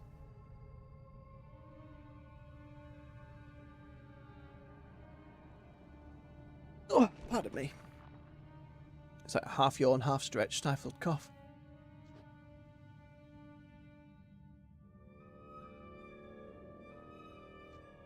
Let me mountain away, please.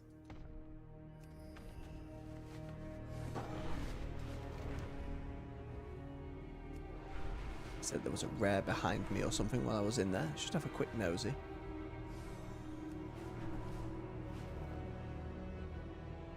Aha.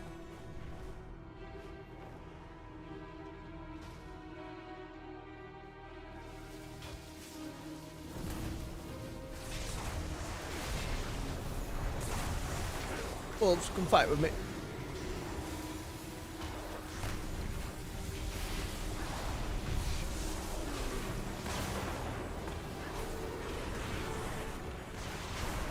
Too much lightning. You like that new stuff on the Ascended form? That feels good. Slowly replacing the old Dragonflight gear. Much faster if you're doing the questing.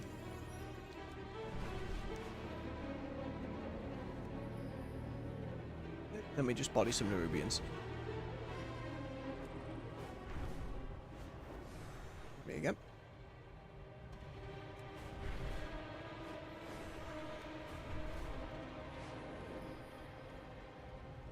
Oh, and another. My darling weave rats have witnessed accumulating dangers to your precious Arathi. Exterminate the threats. Buy your people more time.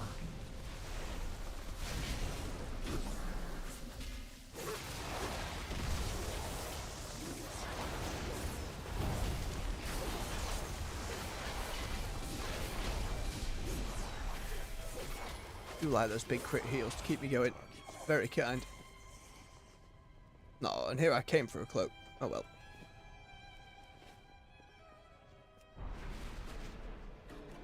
You lot, come here.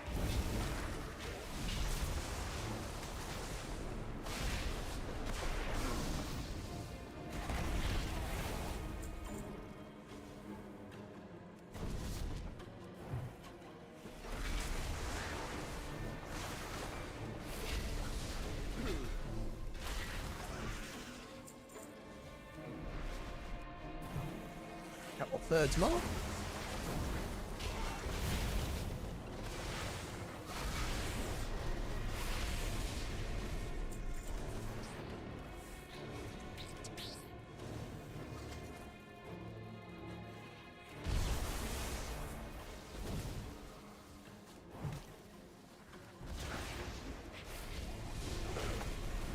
I'm gonna overpull, but I should be able to take a few more, especially with the self-healing. Zap, zap, boop. My queen, I failed. Pour on, Azeroth. She's already gone, friend. It's over. Surrender. Be a lot for an MMO to be able to truly reflect what's happening constantly all the time. Maybe one day we see something really crazy attempt that, but no, Ash of Creation is trying to do stuff in a more reactive way, but I haven't followed it closely enough to know how well they're hitting that or not. This war will not be won by armies.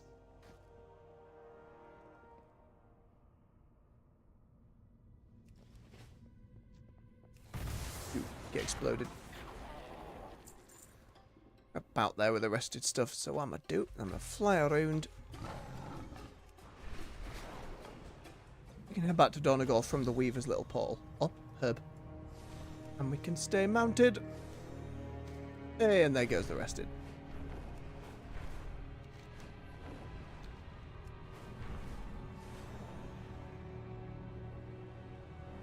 Where that portal? That squidgy portal.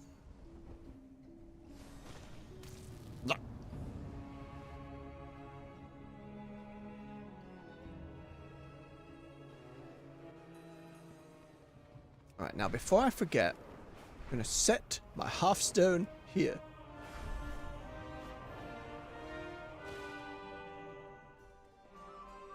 I have an extended supply. Thank you, Ronish.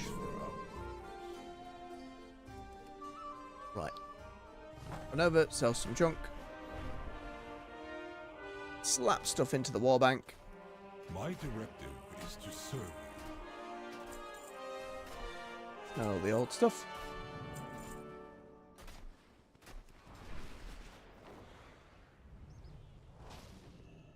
I have an extended supply of goods for Outlanders. Not loads, but enough.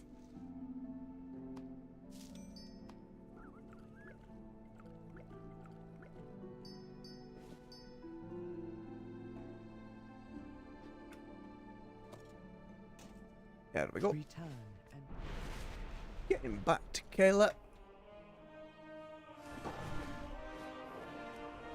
Yum. Ready for next week. Then we will jump over to our warrior and do a little bit more over there. I'll take me buy a brick first though. So let me tippity type into the chat.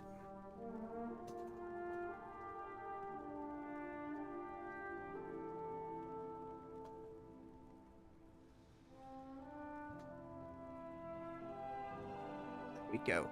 Right, folks, stretch your legs, refill your beverage. I'll be back with you in a few minutes. See you soon.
And we're back. Thank you for your patience. Set back on. Ugh. Alrighty, let's jump on over to the warrior. I think for the warrior, I will actually do some of the campaign.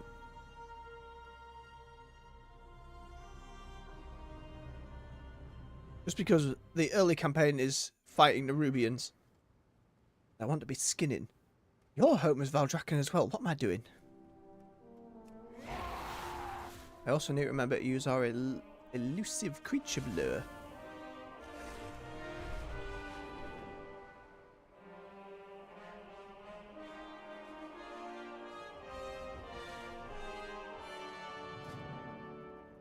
Means we start Isle of Dawn. There we go.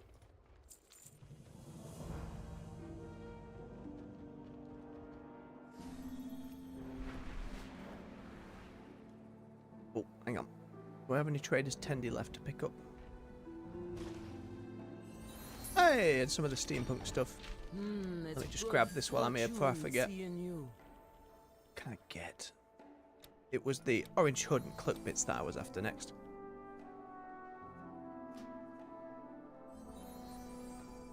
Yeah, I'm not that bothered by all the other steampunk stuff.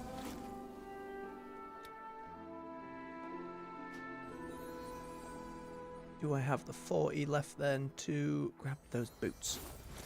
I do. Philly on a Worgen, but sure.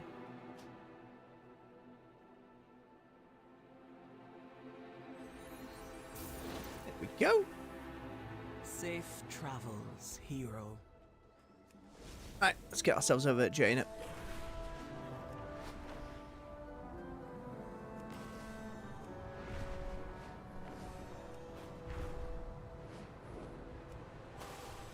Do some skinning as we go. Again, I don't know if the elusive creature bait has specific areas where it can get anything unique, specific, or different, but Dalaran Crater might be one of those.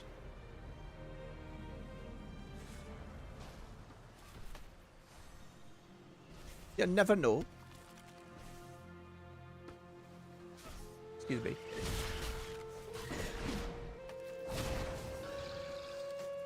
Yes, give me that skin. Faster speed. Dumble. Fix were made. Oh, right, I need to remember Thunderclap. That's the whole thing I'm doing. And skin. Oh, and I can't skin these Nerubians. Sadness.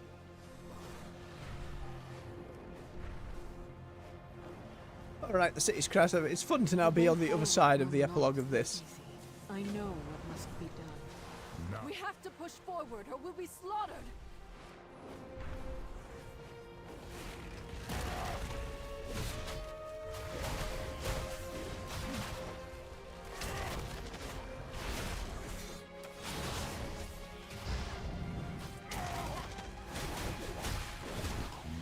One of my abilities could... Get my talent in a moment. Let me just finish fighting these.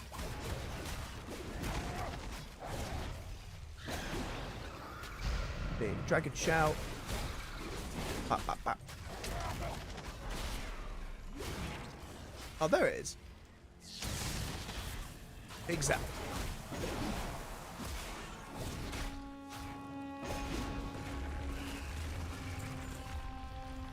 Skin the little ones. Or sod all. But it still bumps me skinning up. Thank you, champion. No, mana. I cannot. Oh, Navis. Now, use this scroll. These relics must be destroyed before they overload. Certainly compared to World Quest, you get a lot right together next to each other in quick succession. It should be a little speedier.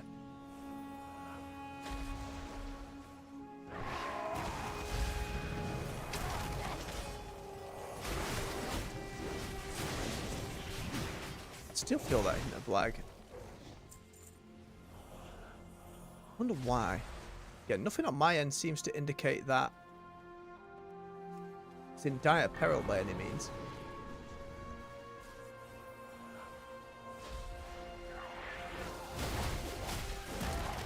That always stings. Get moving. I'll take care of the wounded here. And that. Right. Still curious by the time we get to Last Titan.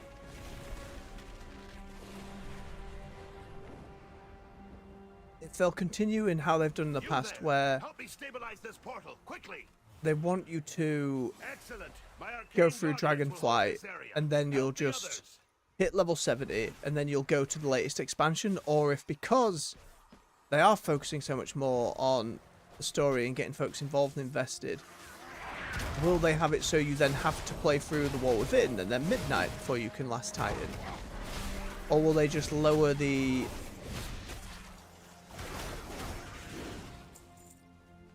level bracket you need to get into the War Within? You know what I mean? Maybe they make it level 50 rather than level 70, so you can get in, do its story, and then Thanks to Grandad teaching me stone form. get into Midnight or Last Titan. Where is he? I certainly think it's I hope it's something they're considering, because I feel again it would behoove them to get more focus. Again, player housing is going to be one of those things that brings people in or back, just through to the nature of it. What business? Well, it's an optional side of the quest that doesn't seem to give me more XP, I don't think, but.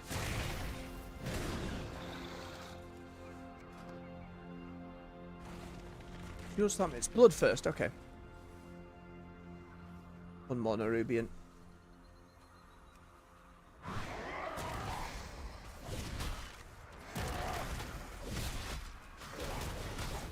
If you want people to be invested, you can't have them have new players then skip an expansion essentially.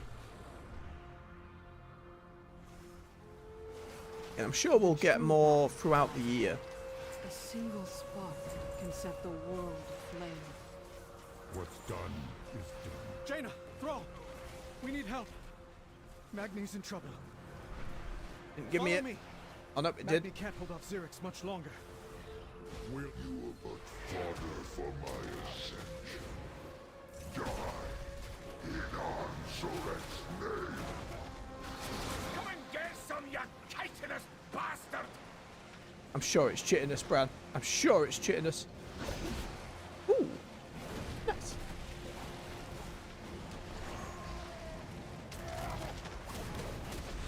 That might just be one of those UK American things.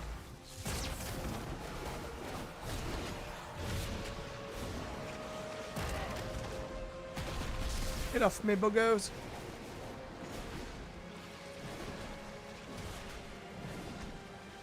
It's just another one of those things where it's like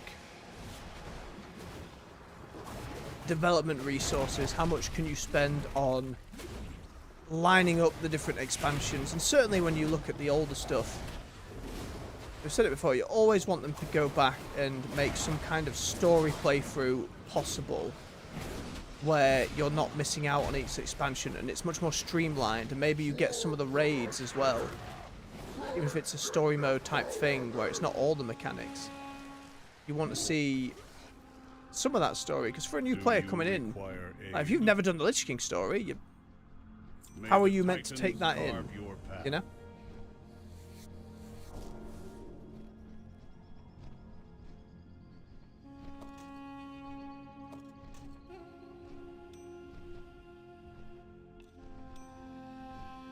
Probably get rid of these old tank stuff. I'm not going to tank anytime soon. All the rest at the bottom there's level 80, so sell all those.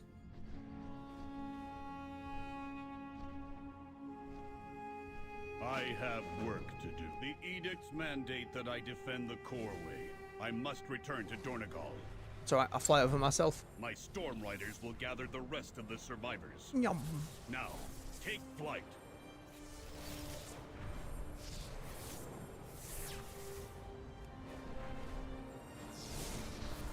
And it wouldn't be a small undertaking, because you have to frame it for each expansion, and I try and think back to... If you go all the way back to Burning Crusade...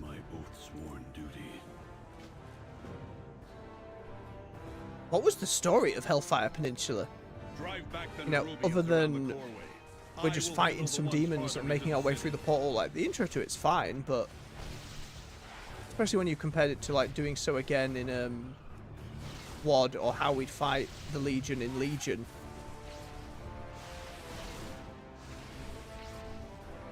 Would you be having to rewrite element? Not necessarily rewrite, but reframe it and make it more cinematic and modern. Now, I believe you and your friend. Some of those things, that's not an easy question to answer. Initiated. We brought the Nerubians here. We must continue on. No, the Nerubians were focused on the core way. The attack was another part of... We will be back. I'd love to see it. It'd be a lovely excuse for me as well to go back and get a look through and reminder at everything that led us to this point.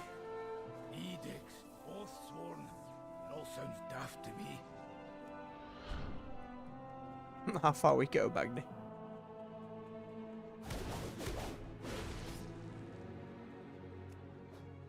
Stab this rock.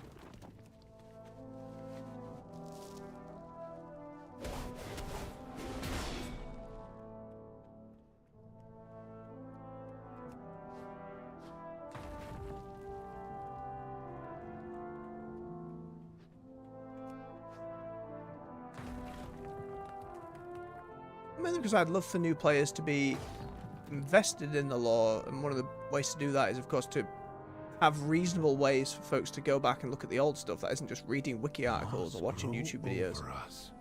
Survivors from the beach? I want games to be able to truly allies, perhaps all is not lost. deliver that information on their own terms rather than having to rely on external sources. I think it's a big problem where a lot of games systems need to show it to their players. Like, it's something that annoys me. You want them to deliver the answers within game rather than having you go external sources to figure out a system the game's not necessarily telling you.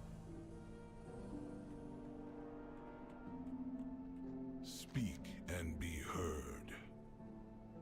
Resuming work. Dagrin, this seems like a place you'd be keen to explore. I'll be back for you when I know it's safe. I think the games that go deep into it, I recently saw like Preach is a content creator who's done a lot of WoW stuff over the years. He's getting into Monster Hunter World for the first time. Him go through, and he's very particular about that subject of like, I want to go in blind, I want the game to tell me what I need to know. And I respect that a lot. It's something I'm very much in the same vein for. I hate how with a lot of modern games it's like, I spoke to a family member who had gotten into Diablo's new expansion. And I was like, oh, what do you think of the new class? What have you been experimenting with? It was like, oh, I went online, found a build, and I'm just doing that. And like, I'm not begrudging folks wanting to do that and take like the stress out of doing it. It's just, for me, it's the discovery and playing around that I really enjoy. Then you get the other side of that, like with Path of Exile, where you build something yourself, get to end game, and suddenly you've bricked, your whole build is bricked and not working. Again, I'm hoping for the sequel when it comes out of early access and I get to it. I don't have to necessarily worry about that. You don't have any leatherworky stuff by the looks of it. My directive has been... The edicts must be followed. I imagine there's an element of very well. All my players in this game are doing so and looking stuff up, and so how much dev time do we have to dedicate to delivering a load of this information or getting into the real nitty-gritty? You are correct. When folks will figure it out, but I don't know, it's important, I feel. I would have never agreed to do this. You do not grasp the magnitude of the betrayal, Outlander. I have no hope for our success.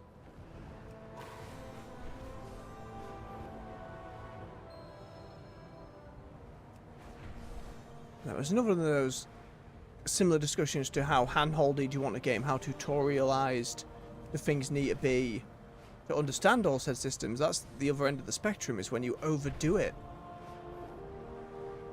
Like, if your game has 10 hours of tutorials, a lot of players are going to bounce off before they hit the end of that. Come on, Ebona. Stay with me. There's like the minor stuff, which I don't mind that much. Like, a lot of people got angry the other year that the industry using a lot of what we call yellow paint to say, this is where your quest objective is, this is where you go and climb. But like, at some point, as things get more and more realistic and it's harder and harder to tell what is the path we're going on,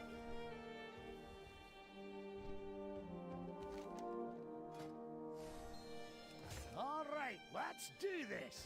Through here. it becomes less of a guarantee, let's say.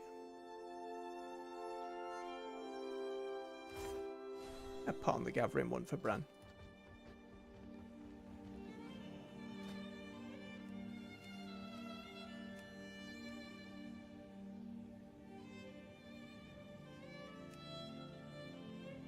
We should be fine with tier 3. Glad to see Adalcon finally sent us some help. It's a decent amount of XP from the Delve quests as well. Let's rescue these folks and avoid these webs. I think folks get a little too loud and upset about that kind of thing as well. Like, the whole yellow paint thing is like, how do you solve that problem then? You know what I mean? And we always have to remember, the folks who are engaging online with this stuff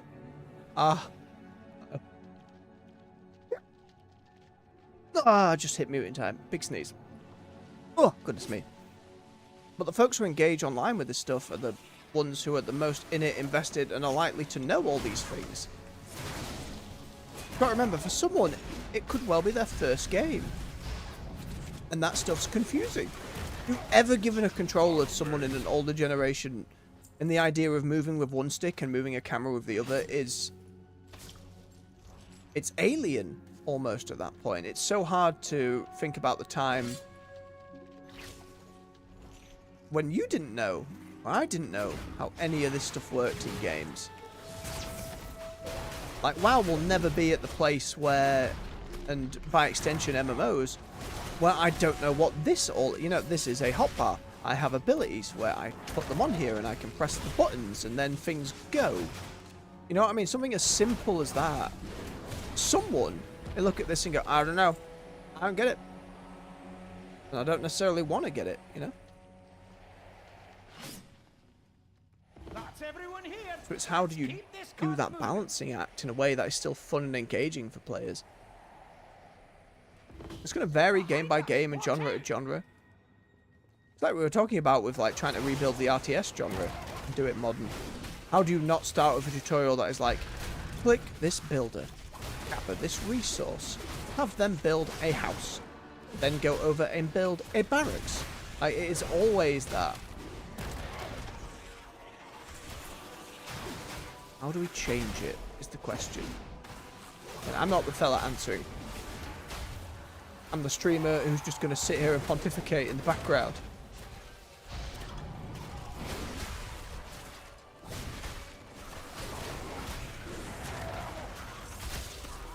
Hope someone finds the answer for RTS though.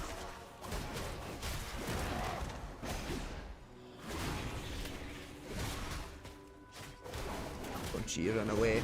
Let's get the rest of our people out of here. Found a bit of gold. Thank you, Bran. Oh.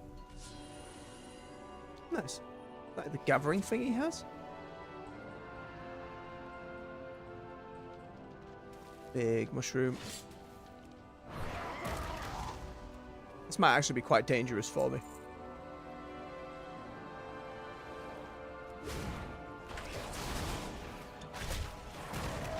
Thinking about it. Probably get an interrupt before he does the other move though, right? It didn't hurt that much. I'm out of range. It's too far away. Again, that first time through quest will be a good old chunk of XP, so... decent amount for ults.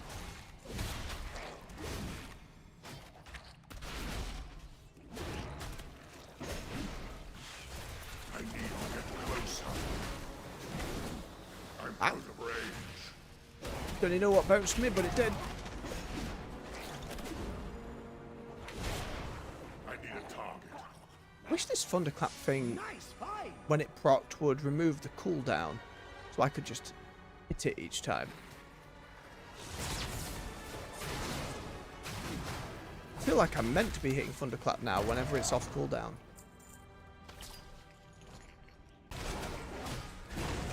It's too far away. Get that T-Rex out here. Give me a hand.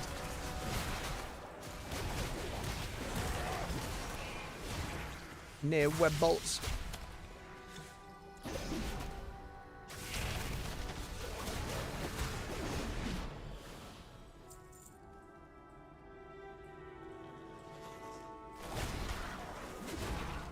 I don't need to rescue the miners, but it's also just fun to hit buttons on the warrior.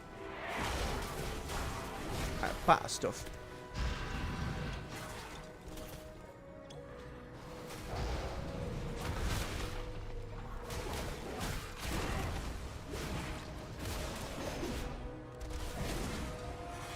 Lovely.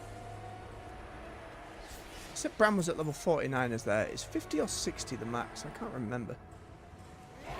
Might be 60, my brain's saying, but it's fine.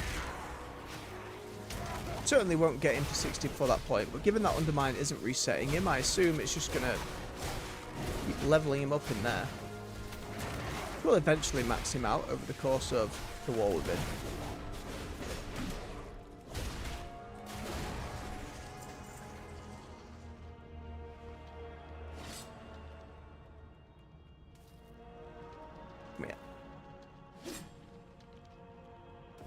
There we go. Ahead. Meet us up. How dare you cut off their dialogue, Brad?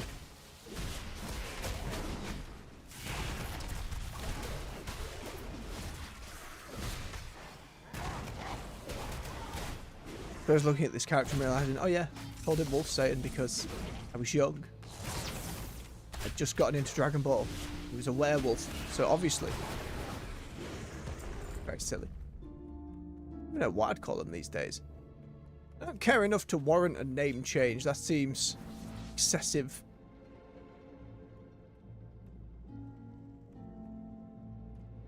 Speak freely. No directive needed. Guide the cart forward. On everyone. Another ambush. This must be how they captured the others. Right, he's gonna explode. Not been that long since I've done delves. Come on, Barrow.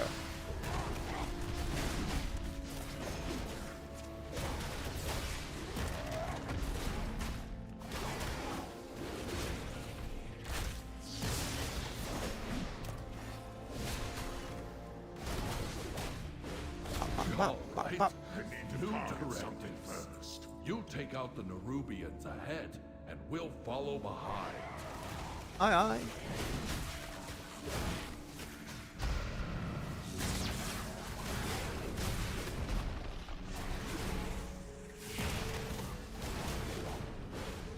I'm out of range. Out of range. We need more rage. Don't have enough mana. Get closer. Oh, the little quips. I wonder if they ever do more of like a big, not overhaul, just add a load more lines. You know?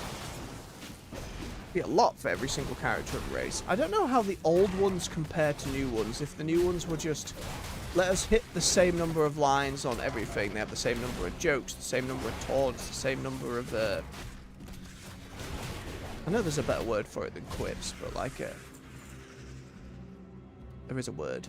It was in my brain, now it's gone.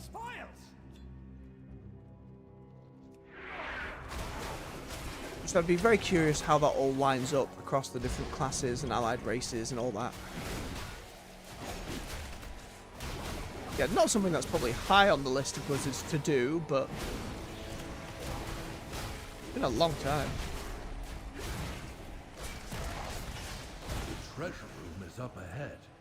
We'll wait for you to clear the area first. Pretty sure my human has the same voice he did way back when. You'd have to play Classic to know for sure. Which again, Hardcore does interest me to some extent, but it would be such an absolute shit show. Because I have no Classic knowledge. So it would either be dying repeatedly and a lot, or it would be going so slowly and taking things so very carefully that people might just get frustrated with that. So that's why it's always kind of a pause rather than a, oh, I definitely want to give this a go. Not like I'm lacking stuff to do in the main game, mind you. Leveling characters, we've got a load of old raids I want to get back to for transmog runs.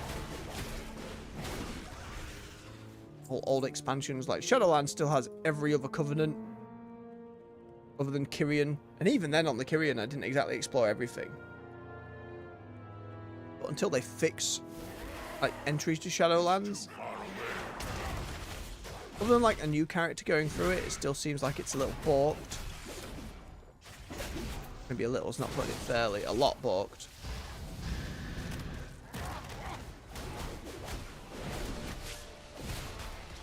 It's a shame, because again, there's so much to earn in that expansion. Like, regardless of how you feel about the story, the gearing, the gameplay elements of the time, there's a lot of cool cosmetic stuff.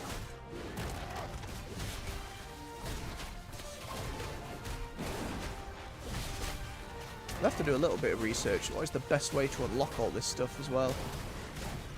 How to gain anima quickly.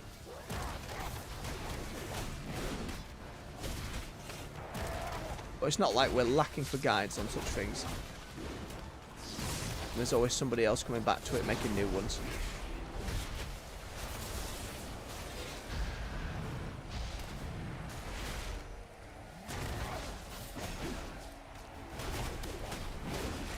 Go on, get bopped. Absolutely need to be replacing this Dragonflight gear. Feel it. Still going to go down though. I don't feel necessarily in danger.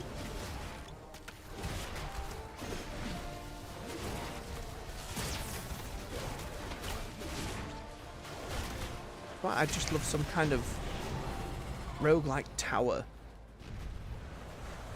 Similar to the one in Final Fantasy, except maybe a little faster with the XP. I don't remember it being that efficient.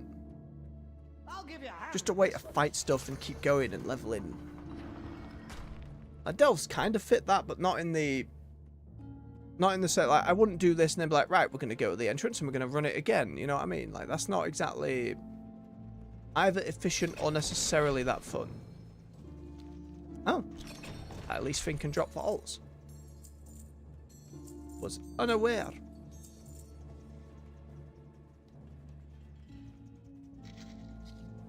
Right, off we go.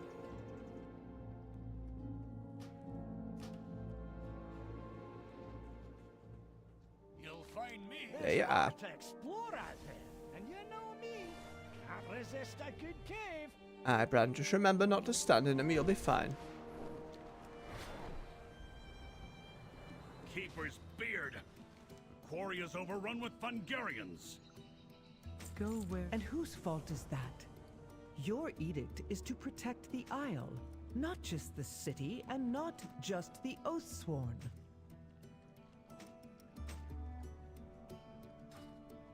Heed the call of the Outlander, you gather the ore. Edelgard? I am going, Belgrim, I'm going. How can I help?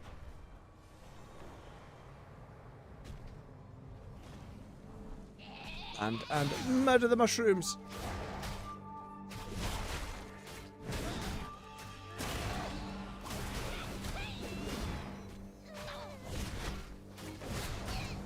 What's that? I said earlier, so biased towards lightning. Happy to see little bolts come down. It's good stuff.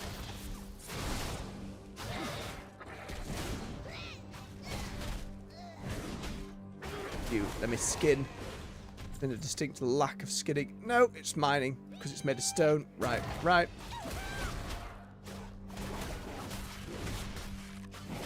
Hasn't been much in the way of skinning. It's very unfortunate.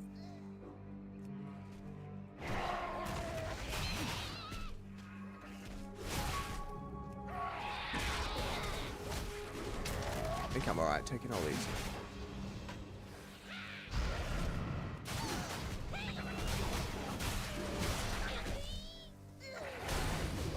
Bing.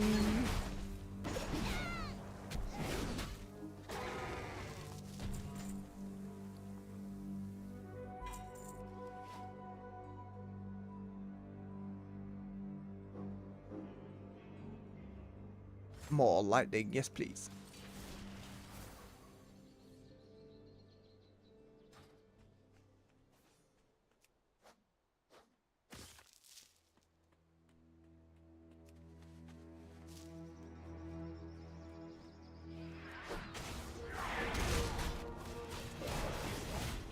Murdered. 2 Fury Warriors. Ah, poor mushroom. Never saw it coming. The line has ended. Oh, hello.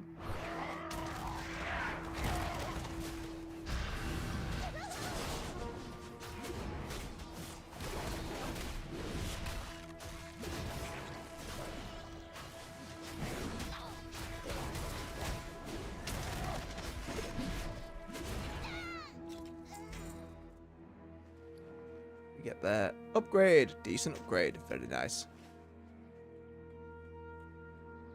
Right, now we just need some rocks. Which fortunately are littered all about the place.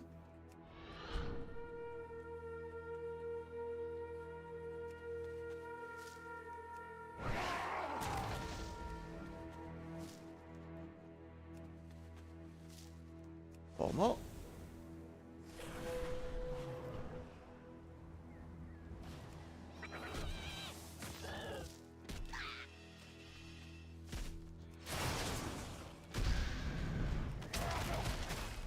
Bodied, all of you.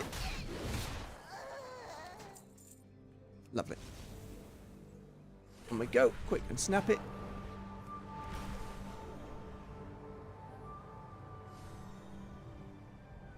And when it's jumping between so many characters, remembering how all of my abilities are meant to work together and something in lieu of a rotation. Probably one of my biggest flaws of myself playing. Even on my main these days. I can kind of figure it out for myself, but I'm sure there'll be plenty of folks watching going, no, what's he doing? This poultice can mend you have no idea. Stone bodies. You'll do no damage in a mythic dungeon. It's like, it's alright. Belgrim, I'm not playing mythic dungeons. I'm fine. Appreciated. Something down the line later, like the Brawlers Guild, will be more of a problem, but we'll see. We've done fine in Delves. I killed Zekfir.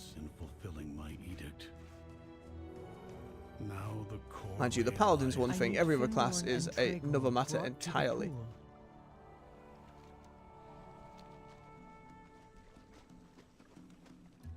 You, come here. Shut the pool with you.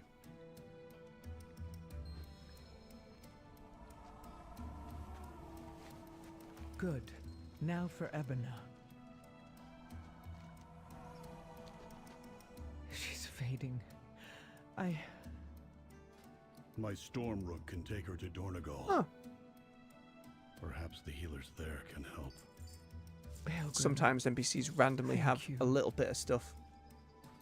Are there any of us about here that do the same?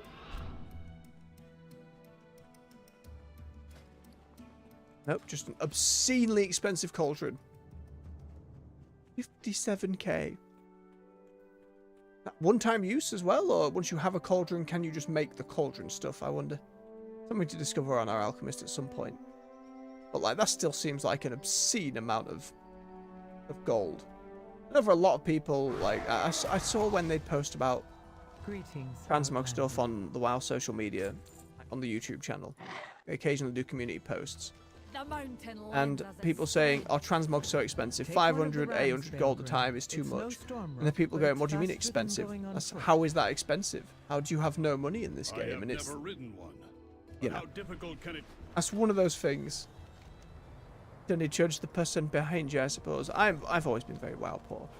And again, taking some actual time to focus on it, make money, look up, right, what are the things I could be selling and what's quick and reasonable to earn.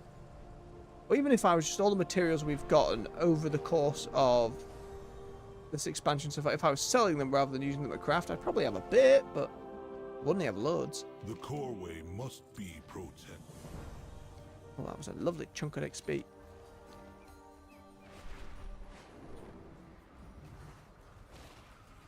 More Nerubians. They're attacking our injured. Be vigilant. I must defend my. Pick up that cinder brew keg. I have an idea. Oh, that was the wrong keg. Sat on top of the fear. Now, toss it in there. Ha! I knew it would work. Let's light them up.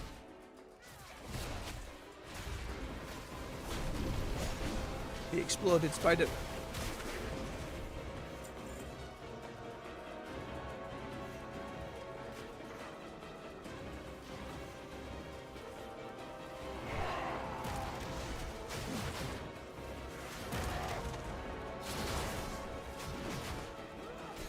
Barely all in range. It's too far away. Oh, I like that. I think it called down lightning bolts as well, just adds to that little fantasy of bang, lightning. I need to get closer. Hold on! Help is on the way! Didn't you always have to wait for me, Anduin? You could have got involved. It's okay. Find cover, quickly!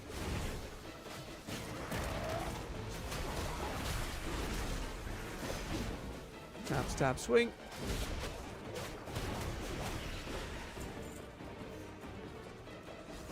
Where is the other? There it is.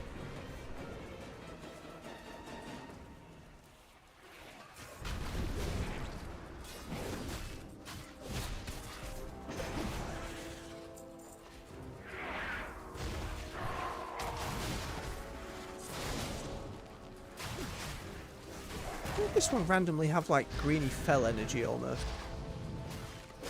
Bit odd. I mean, I didn't notice before. Stab, stab, stab. There we go. How we doing, Illyria? I will crush you. I will crush all of you. Why'd that not count as a burrow destroyed? Where is she? Where is Zalatath? She must suffer for what she has done.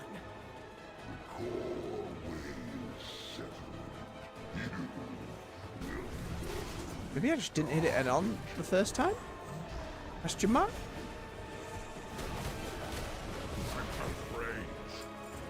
There we go.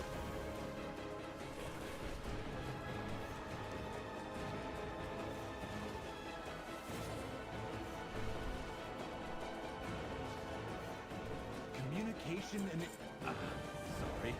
Hello. Have you heard anything I need to know? You may take your leave. And we'll head back They're to retreating. Donegal. Your cinder brew makes for quite the weapon, Wenbrand.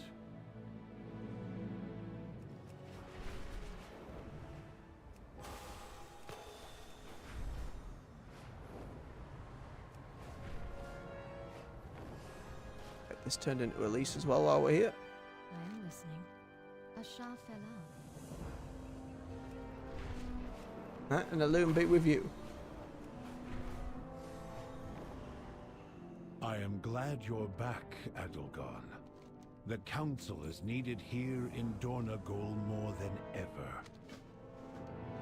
It is time we stand as one and strike back against the Nerubians.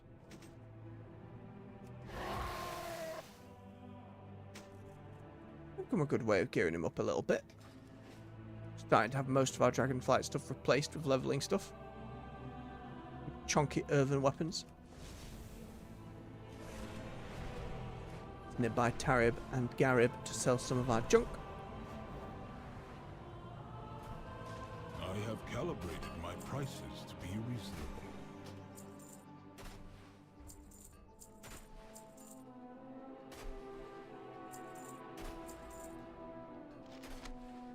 There you go. Let's go yell at some Irvin.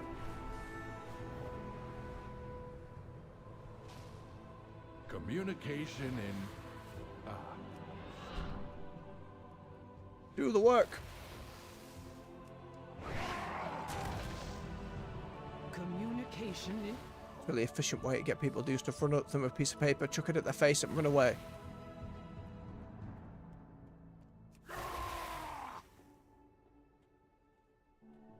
Especially by a complete stranger. And a creature you've never seen these worth like... Is that a wolf or a person? Like, what's happening here? See a Worgen and a Tauren just running up to you in the street. Attacked again. We need to bolster our defenses.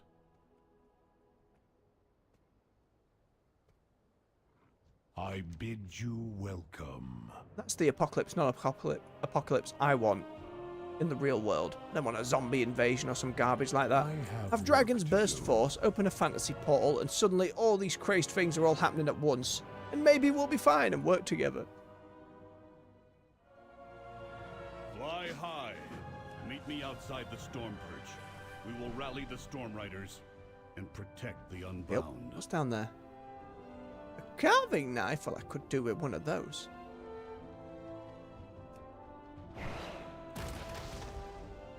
I forget there's these all over the map. Probably be very useful to go, like, look up a map and go grab them all, but it's okay. I'm not that needy for it. More transmog. Delicious.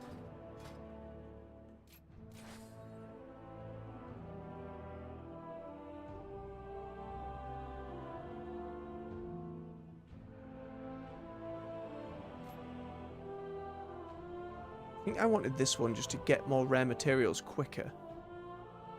I think was my answer.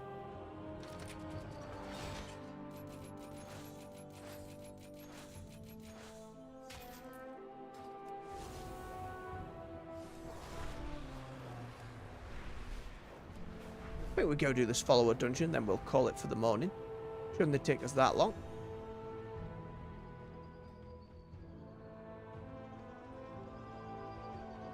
Oh, I landed on the wrong side. Whoops. Over here. We will fly to the rookery together.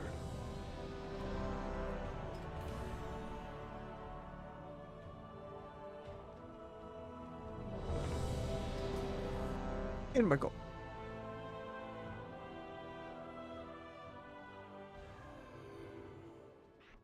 It's a nice dungeon.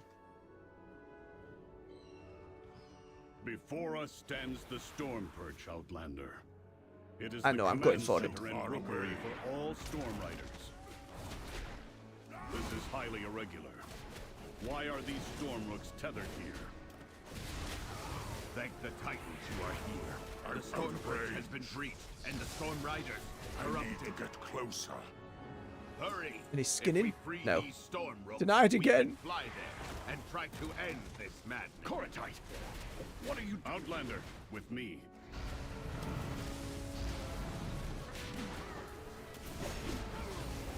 Oh, there's so many games. Please, dialogue. Stop cutting yourself off.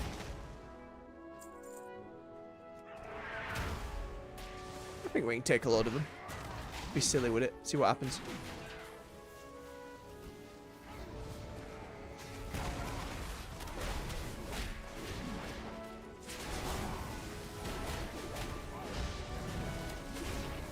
Oh yeah, we're fine. I don't have a target.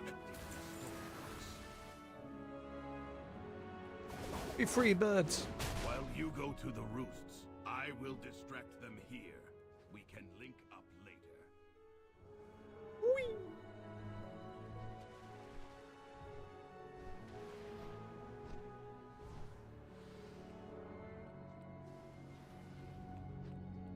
More fighting. Goran, what have you done? Oh, my team isn't here yet. My team isn't here yet. Missed. That was a horrendous miss as well. Just the cone completely at nobody.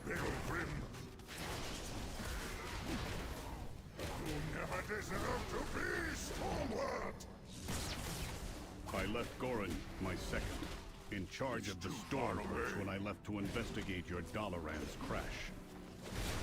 What has that traitor allowed to happen in my absence? I know, it's only been like 30 minutes. Done a lot in 30 minutes. I need to get closer. Give me it.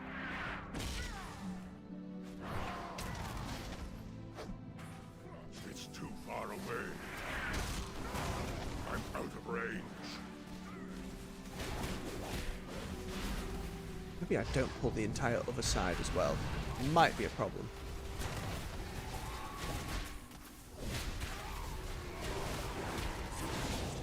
They go down quick enough, but wish nobody's health bombing them down. Does make me worried. There we are. Still no skinning. Done so little of it today. And I was hoping the Nerubians would. I'm sure some of the Nerubians we were flying around doing World Quest could be skinned.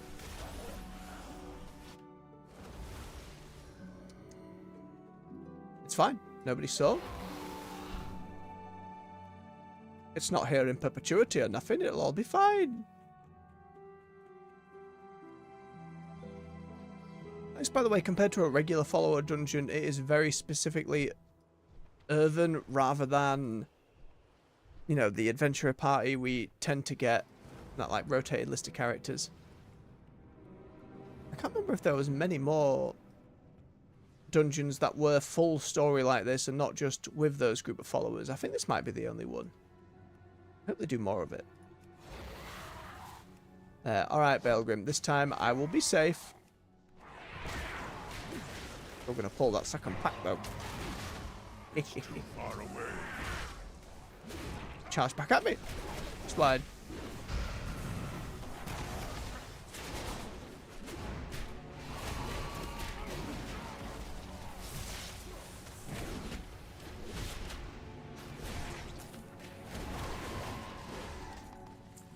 There you go. Now for the big one.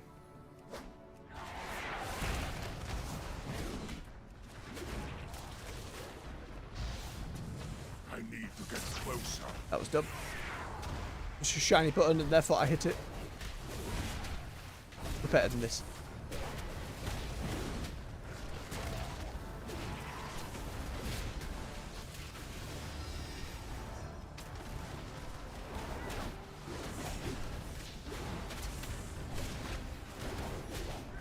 Up. I'm out of range.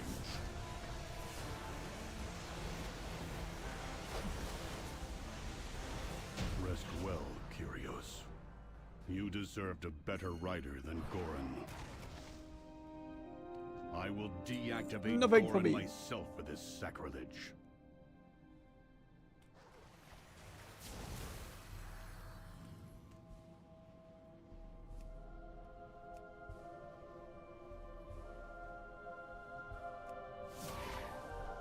That was it.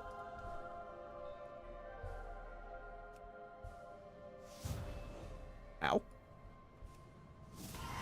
remember that happening before. Maybe I've just never run into one of the big balls. I don't know if I have to get every bird. I can't remember.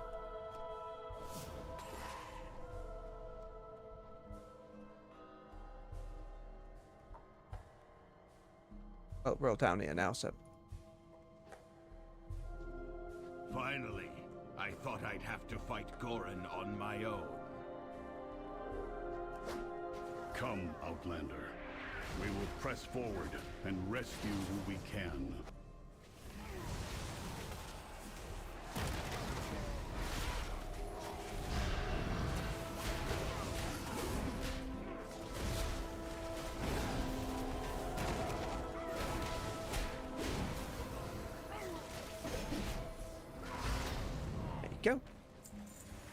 Yeah, as long as we're close to all our companions, it's not a bother. It's too far away. The edict has been changed by some dark influence. Keep moving.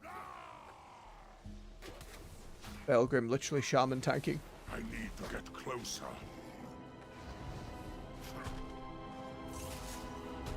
It's too far away. They do that like the evoker had with what's the name? You know, the augmentation. That's the one.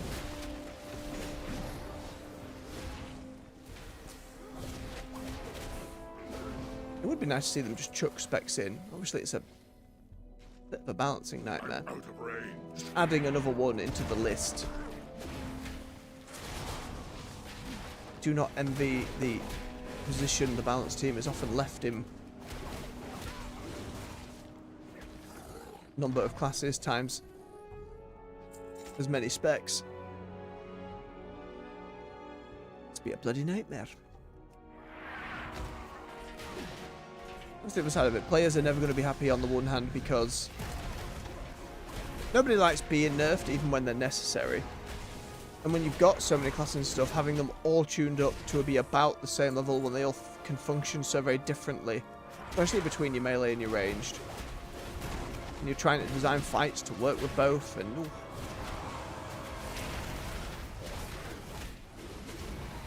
Probably one of the reasons why nobody really wants to take up making MMOs these days. We know there's a few in the pipeline. The one Riot's got cooking, that one from Ghostcrawler and that studio.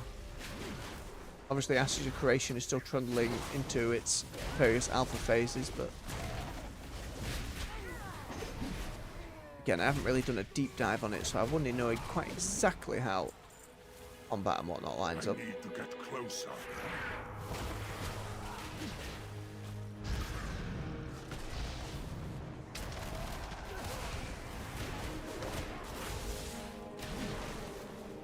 And don't stand in him.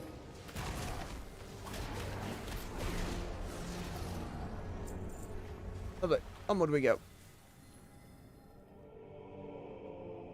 Okay, it'll definitely get us to level.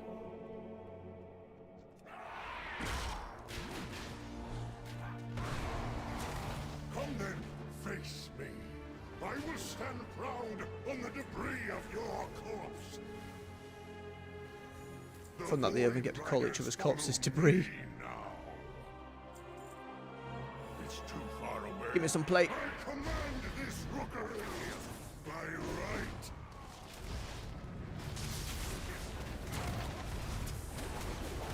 The might of my hammer. Yeah, just walk back into it.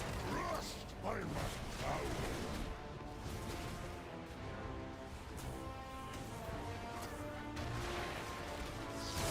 Your death is my directive. Said that with such joy. My directive. Oh, no loot. Sadness. Press on.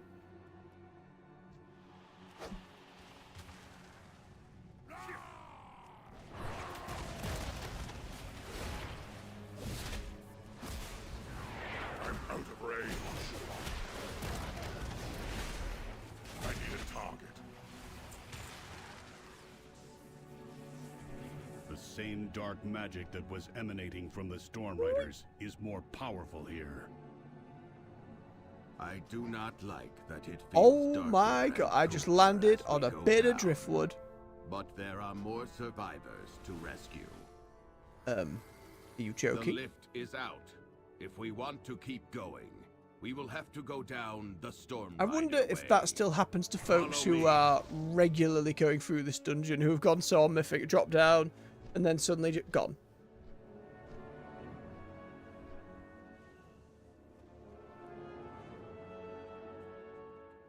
Are you going to take me to the next bit? Or are you going to fly me back? Oh, nope, you got me up here, that's fine. Not all the way, but it'll do.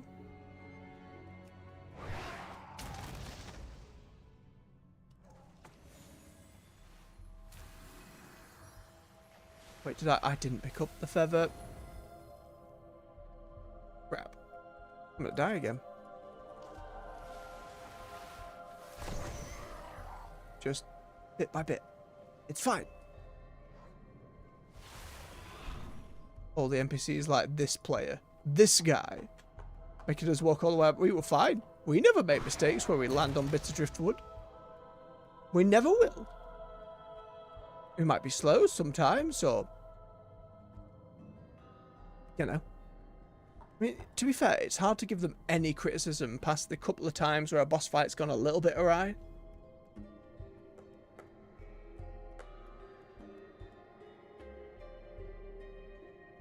And even then, that hasn't happened that often either.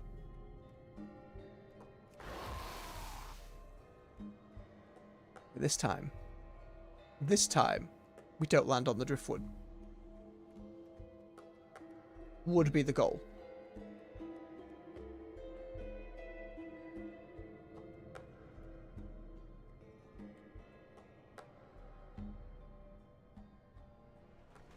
Come back, driftwood. Alright, we're all good. Let's get this wrapped up. What is that? What did Gorin bring here? We have to take it down.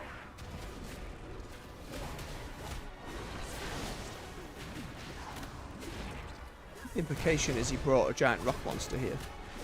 I suppose it's a tiny void ball at the moment, so could have got that from Xalatath, hand delivered it here. Makes more sense. I need to get closer.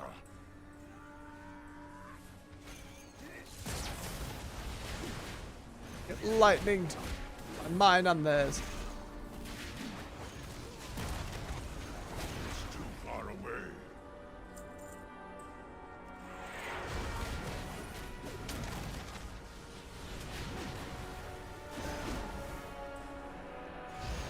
I'm out of range.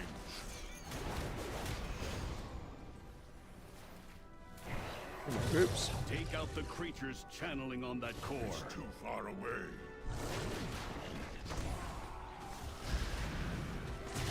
Oh, nearly a problem. I need to get closer. Nearly. I'm out of range.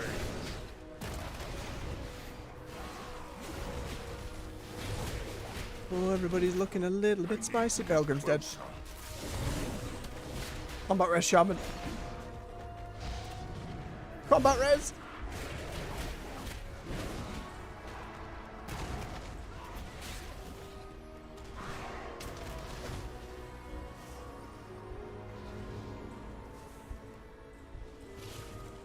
Should have a potion somewhere. I don't!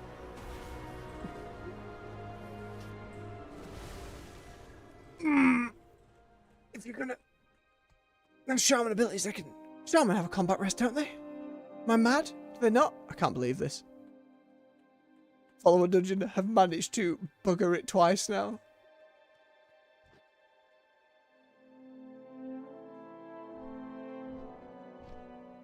It's alright. The future comments of this noob are well deserved. That's just me being impatient trying to pull the old bloody room. I'm going to swap to defensive stance. And rather than panic and run away, could have kept fighting.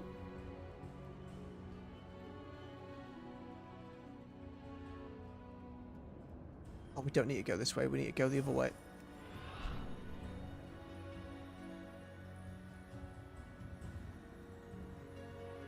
Wait, can we not just go through in this? Hang on a minute. Yeah, that door's open now, so we didn't have to go up and then jump down. As me not even knowing the shortcuts exist. There might even be another one, for all I know. What happens when you don't do dungeons a lot in an expansion? You don't know.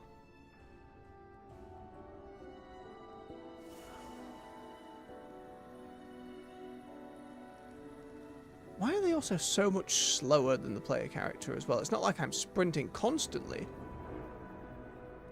in terms of using movement speed buffs and that kind of thing, but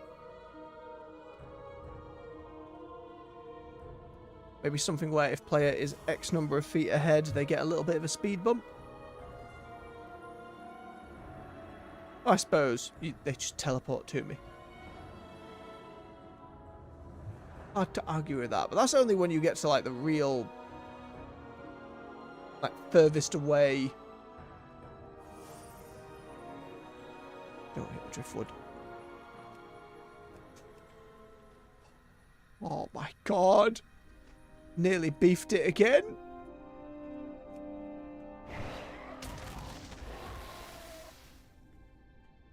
Right, let us wait patiently. Let them arrive. Let them get here.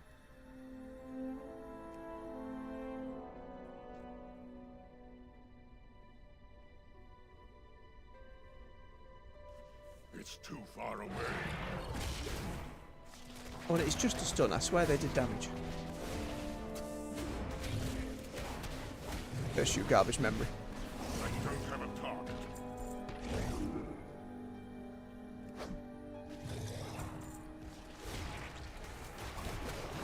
There she goes, just the one at a time. It's all good. It'll take us longer if we have to constantly do that run back and forth.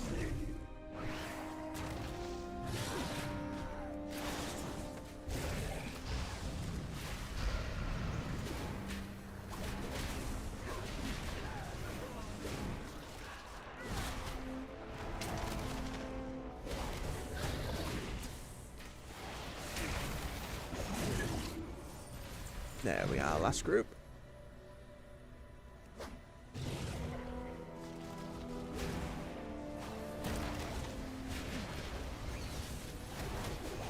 I need to get closer. Yourself bolted.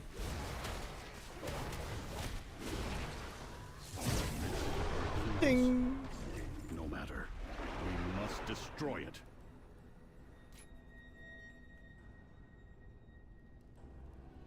Wait, do I not even have Avatar set up on this? I don't. That's absurd. Huh.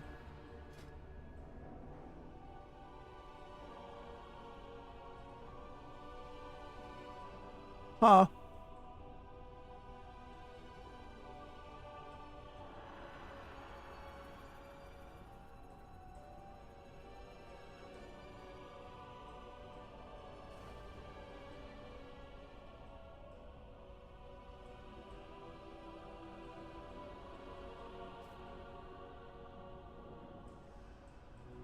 What do I need? I need 2.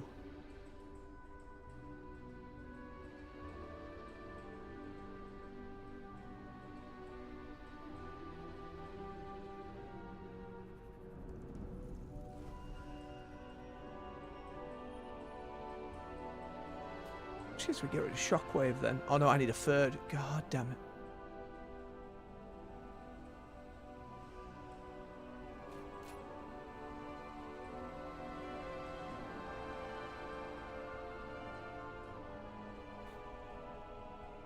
Out that, that's fine. I need a 4th.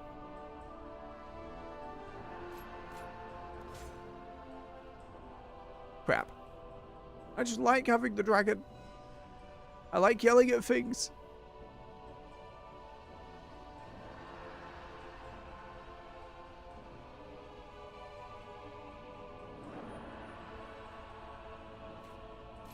I don't think I can pull one up from higher there. I'm gonna knock away that much strength.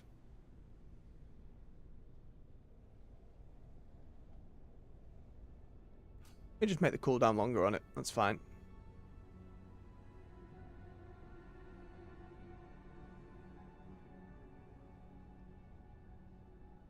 I don't need that. Do I even have recklessness?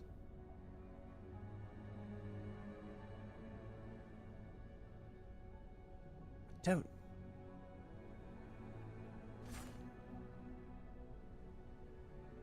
So messy. So all over the place.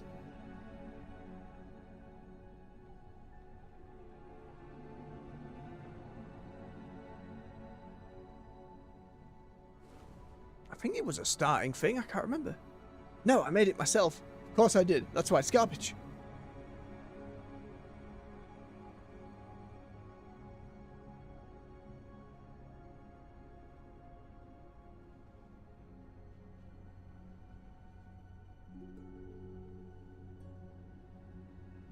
Can I swap about?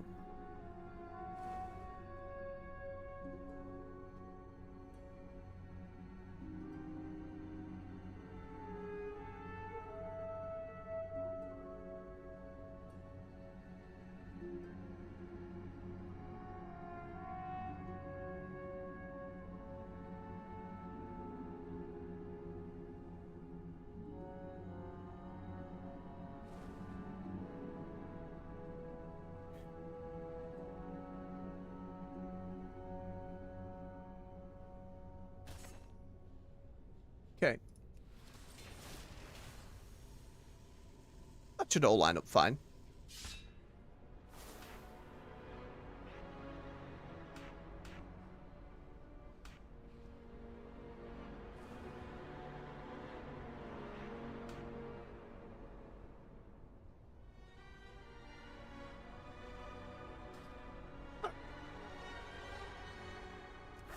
Let's go get him.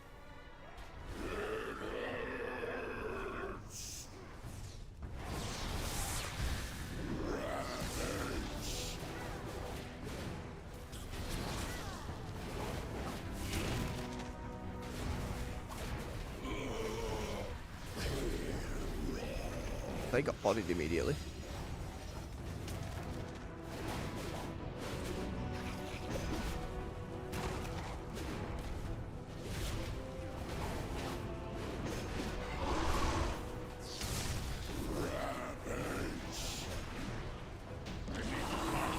Done. And a ring.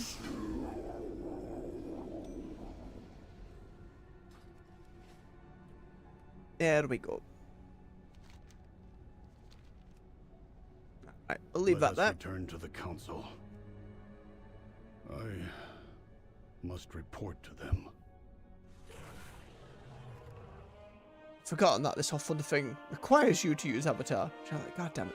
I'm not the biggest fan of Avatar, but again, I'm a sucker for Thunder stuff, so it's the trade-off I'll make.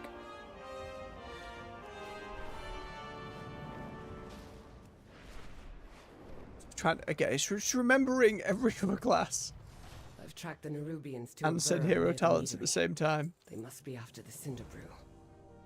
May the and without the Storm Riders. The edicts are my guide. We are the beverage. Alright, we'll see Belgrim over there on the next time. A wolf here. I think we'll call it there. We're approaching the 3-hour mark. Let me go and get myself situated near Kayla once I deposit stuff into the war bank. I have calibrated my prices to be reasonable. Bum, bum, bum, bum, bum, bum, bum, bum, bum. There we go. My directive.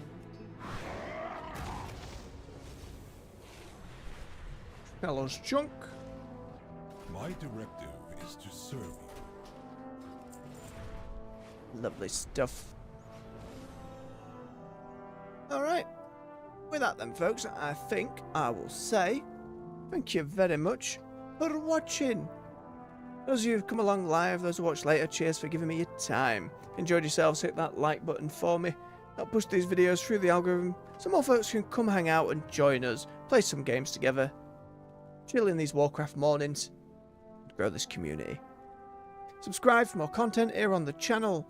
We're on the weekdays at 9 AM UK time. World of Warcraft, 6 PM in the evening with other games. And you can find playlists to everything we've already played and covered right here on the channel to binge to your heart's content. So until next time, folks, much love, take care, and bye-bye.